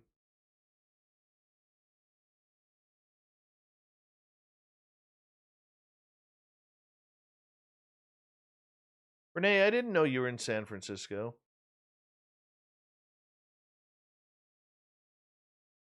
Very cool, Science Bob. I'm going to try and catch that tomorrow. Because I can log in and watch. So 11 a.m. if I'm not busy at my daytime job, I will be there supporting you, buddy. That will be my goal.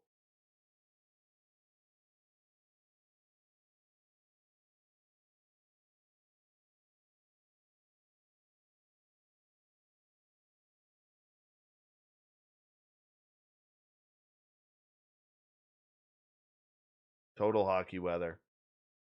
It's getting into playoff weather now, which is nice.